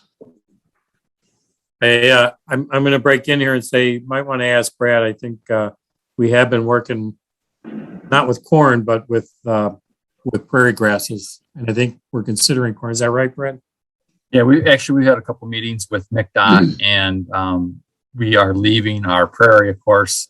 We have prairie buffer strips and field borders that we're leaving tall, and they've actually commented where we have had prairie fields, please don't burn it in the fall because that just sucks in the snow, doesn't drift at all. They actually have a calculation for how much each pass costs when they have to plow. So anyway, for us, we don't need to get paid. We would love to see those field borders tall in tall grass prairie. And there is kind of a minimum distance. The 15 feet that we typically have is just barely enough. So we're actually going to try, to expand that field border width, and that will be a permanent living snow fence. So that's the route we would like to take. Okay. Next, I got one other thing. So the county maintenance guy or whatever for the mowing, they've changed their strategy on mowing. Used to mow all the way like to the fence. Now they only make like 1 or 2 passes, and that's it. If they come around in the spring, if you got like brush, it's growing, they'll cut the brush down, but they're not. Right. I've noticed that from our place. So. Okay, thanks for answering my questions. Anything else? Oh. Well, the issue of the pollinator came up, and if that is still on, is there any collaboration or potential collaboration between the district and the Farm Bureau on a grant or pollinator grass strips, I guess? Is that it? Yeah, I don't know. They're just brought up. Well, a lot of the solar farms, like the one we have, is all planted into a pollinator mix, so they can control the vegetation and then attract pollinators. Bill, you guys and gals approved the ability for us to work with private farm operators early last year to actually plant some of those strips. And I believe, Brad, we have one this year for sure that we did. Yeah, it was basically a pollinator CRP program, and it was multiple fields. So yeah, we worked with a local farmer, and it was in the along Coon Creek, as a matter of fact. So yeah, we have done that, helped out. But like Ed showed in our presentation, that Vicon cedar is ideal for spreading prairie seed, which can be absolutely tiny and actually pretty big. So that's the cedar that can handle both multiple sizes of seed. Maybe if we let the Farm Bureau know that that's available, I mean, if you just got it in front of the right person, there might be, more interest. Know that service is available. Okay, yep, we can maybe work something out there. Hey, Elizabeth, you're next. Okay, Trustee Campbell, you were the owner associate of conservation board for the district meeting. Did you want to say anything there? Yeah, I was there. I actually felt I had started to write it down and I realized part of it did come up through that financial planning meeting that we had, because we had, because Brooke McDonald from the Conservation Foundation came and spoke about referendums and timing and everything else. And I think Elizabeth has probably a better handle on that. Jason came in and talked about the legislative update. So I don't have a lot of it. For some reason, I thought we talked about a lot of it at the financial planning. So I'll let you cover a little bit of that. One interesting thing was we were down in Will County, and we were at this barn that they were able to end up fixing because they had what they call a barn raising. Kind of just, it was a big, and that was the structure, right, that they had that way. And it just kind of made me think about some of the things that maybe we have as historical structures and different opportunities that might be for down the line, obviously. But that was kind of an interesting aside, because apparently it was a volunteer activity and they came in and they did the barn raising. But otherwise, the conversation, a good part of it was about referendums and timing, like we talked about. Correct, where everybody is positioning all the open space agencies, because we all had debt issuance at the same time with ballot measures. And so we're all, becoming debt free or reducing a great amount in the next couple of years. And then also looking at the impact, like we talked about with COVID and where all of our organizations and all of that available. So that's going on about the region. I also had sent out the Illinois Association of Park Districts on October 15th. They have their Best of the Best gala. And the district will be recognized for our 50th year, but we also then submitted 2 program applications. One of them was selected in our partnership category with the McHenry County Conservation Foundation, Audubon, and then the Illinois Clean Energy Foundation on the partnership award. So again, just a shout out and congratulations to the whole team. There were a lot of efforts led by President Semmel and Shauna Flavelle and the foundation board, and then our natural resources team at Collins and Del Seiler that really worked to close that project. So that will be recognized on that same evening. So we'll be looking for individuals that are interested in attending. And What's then the date on that? that is October 15th. It's a Friday night, and it's at the Chevy Chase Country Club it's the Wheeling Park District facility, and it still isn't in person. So if you're interested, let me know on that. And then NRPA next week, we will be meeting the past presidents and chair. We meet with the executive of NRPA. We also, Secretary of the Interior, Deb Holland, will be making the keynote and meeting. And so that's a really important to connect with our national partners while we're there in Congress. So that's next week.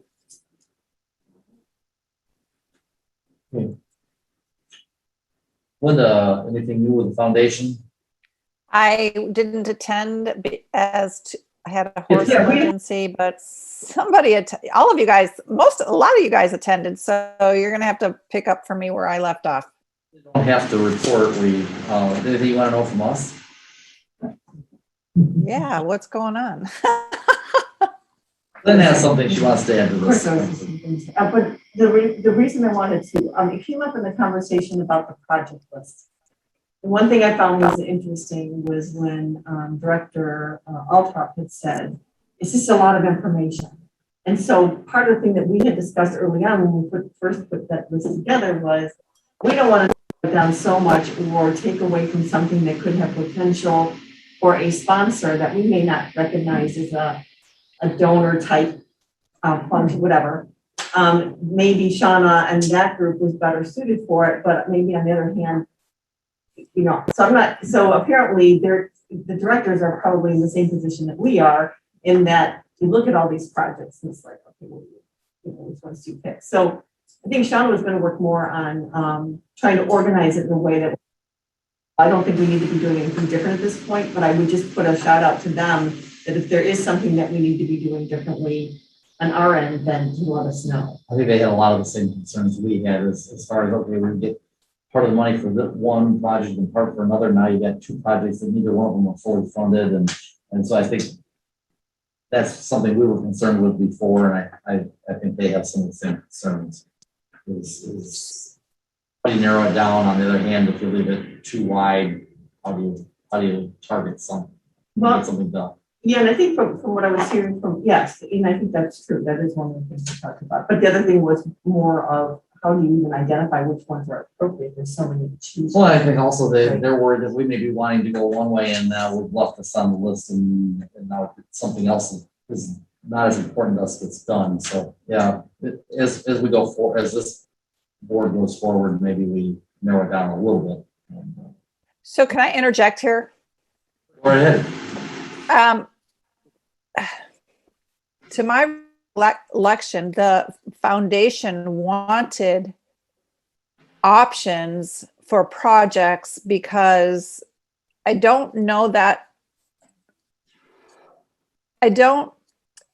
because they didn't know who their donors would want to give to. So I believe that we gave them lots of options so they could pick and choose in what donor wants for education or seeds or what have you. I am going back in my memory thinking that we had this discussion and we're giving them too many, but then the foundation wanted all these options. So if they're rethinking that, I think it's great that they have too much and they have too much information, and that maybe we need to highlight what we really need to get done. Does anybody else remember those conversations? Sure. I think going forward, you're going to have a discussion with them and see what they want us to do. Okay. Yeah, I get this. Could I chime in really fast? Yes. Yeah, having had conversations with the board post that meeting, that list serves two different purposes, right? The wide breadth of project options is in case we have donors who we're speaking with and they're really interested in education. So we can go to them with an education project, or they just want to give a gift. I had a situation recently, somebody who may want to give $1,000 gift. And I was able to tell them what that could help fund. Just these are things that it could go towards. But when it comes to funding the projects directly out of the foundation's bank account, as they did last year and are funding things like the checker spot project that Ed brought up, they would like to see kind of a priority given to maybe the top 3 projects that your board would like to see funded, so that when they're making the decisions, and it's not based on a donor decision, it's based on unrestricted giving, where those funds are best appropriated to, if that makes sense. Okay, so is this new, Shauna, then? This is from the last meeting then? Okay, perfect. This was brought up in the last meeting. Yeah. Okay, I think that's wonderful. Yeah, I think that's a great idea. I think we should be able to accomplish that. Yeah, no, it's good. So, okay. Very good. Hey, McCog.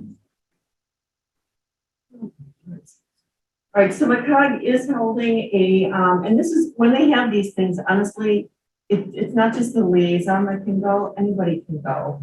The last year or so, everything's been such hit and miss, it's hard to know. I mean, I hardly remember when we actually went. So, so this one is going to be in Cary, hosted by Mayor Mark. Right? And that's going to be September meeting. That's Wednesday, September 22nd, from 5:30 to 7. So if anyone's, it's going to be at Al Fresco Alley on Spring Street in Cary. Just I can let Elizabeth know, and obviously it's in person, and I don't know how they're handling with masks or whatever, but it's just a social meeting. It is not a business meeting. So that's it. Yeah, so many of these things have been so hit and miss, it's hard to even say, put a date out there where you're going to be or anything. And I don't know how this is different from last month, because I know that they got canceled because there were some concerns. Well, numbers haven't gotten any better. No, they haven't, and that's what I'm thinking. This is an outdoor. Is this an outdoor? This is an outdoor. Okay, I did not pick up on that, so, okay. The green drinks. All right, green drinks, they're having, that's the first Wednesday of the month, at 6, which is the 6th, October 6th. In person is from 5 to 7 with the program at 6. You can Zoom or be in person, but you need to register for both. For in person for numbers. We'll be discussing the bill that we just talked about, the Climate and Equitable Jobs Act. So they'll be coming in and discussing what that means and what they'll do forward. Oh.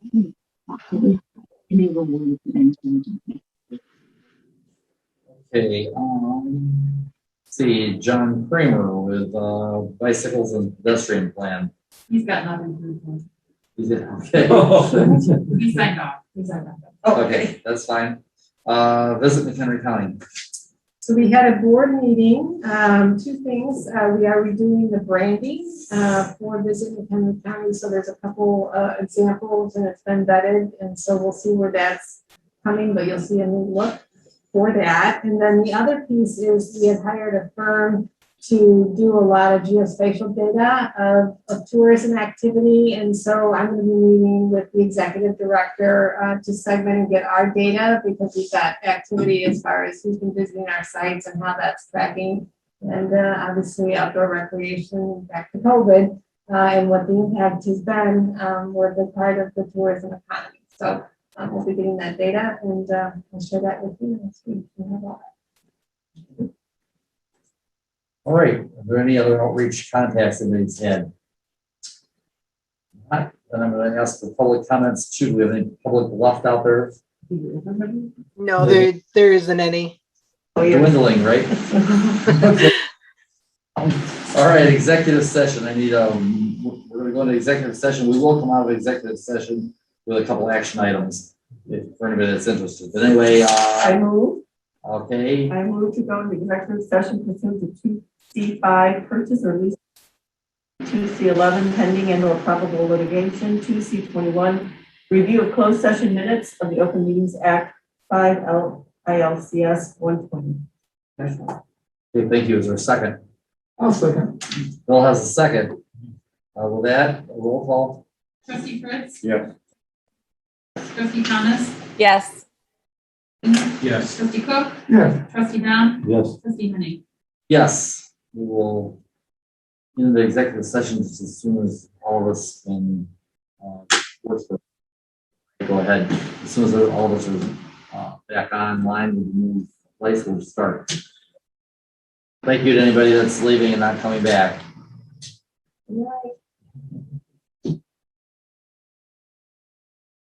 Okay, we're reconvening open session. 14th of September. Roll call, please. Trustee Gayton? Yes. Trustee Cook? Yes. Trustee Fritz? Yes. Trustee Campbell? Yes. Trustee Thomas? Yes. Trustee Dom? Present.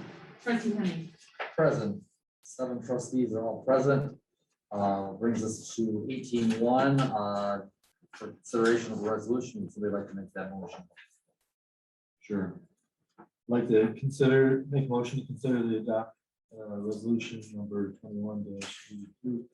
Resolution authorizing the execution of an intergovernmental agreement with the County of McHenry or in the Illinois Department of Natural Resources Flood Hazard Mitigation Buyout Project. OWR-39. Got a second. That has a second. Is there any discussion? Call the roll. Trustee Thomas? Yes.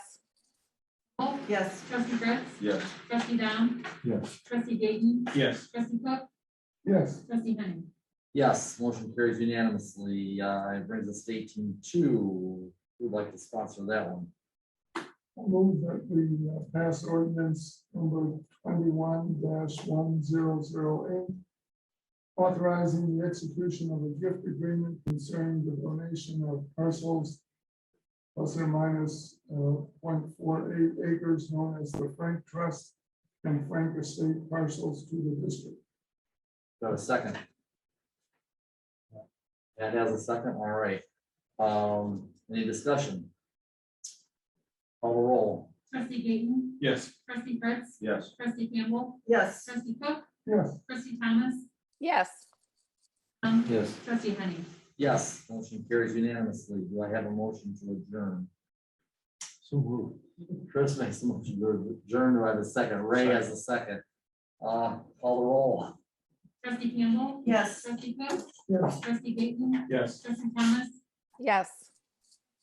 Yes. trustee Fritz, Yes. trustee Henning. Yes, motion carries. We are adjourned. 9:05. Thank you to everyone. Good night, folks.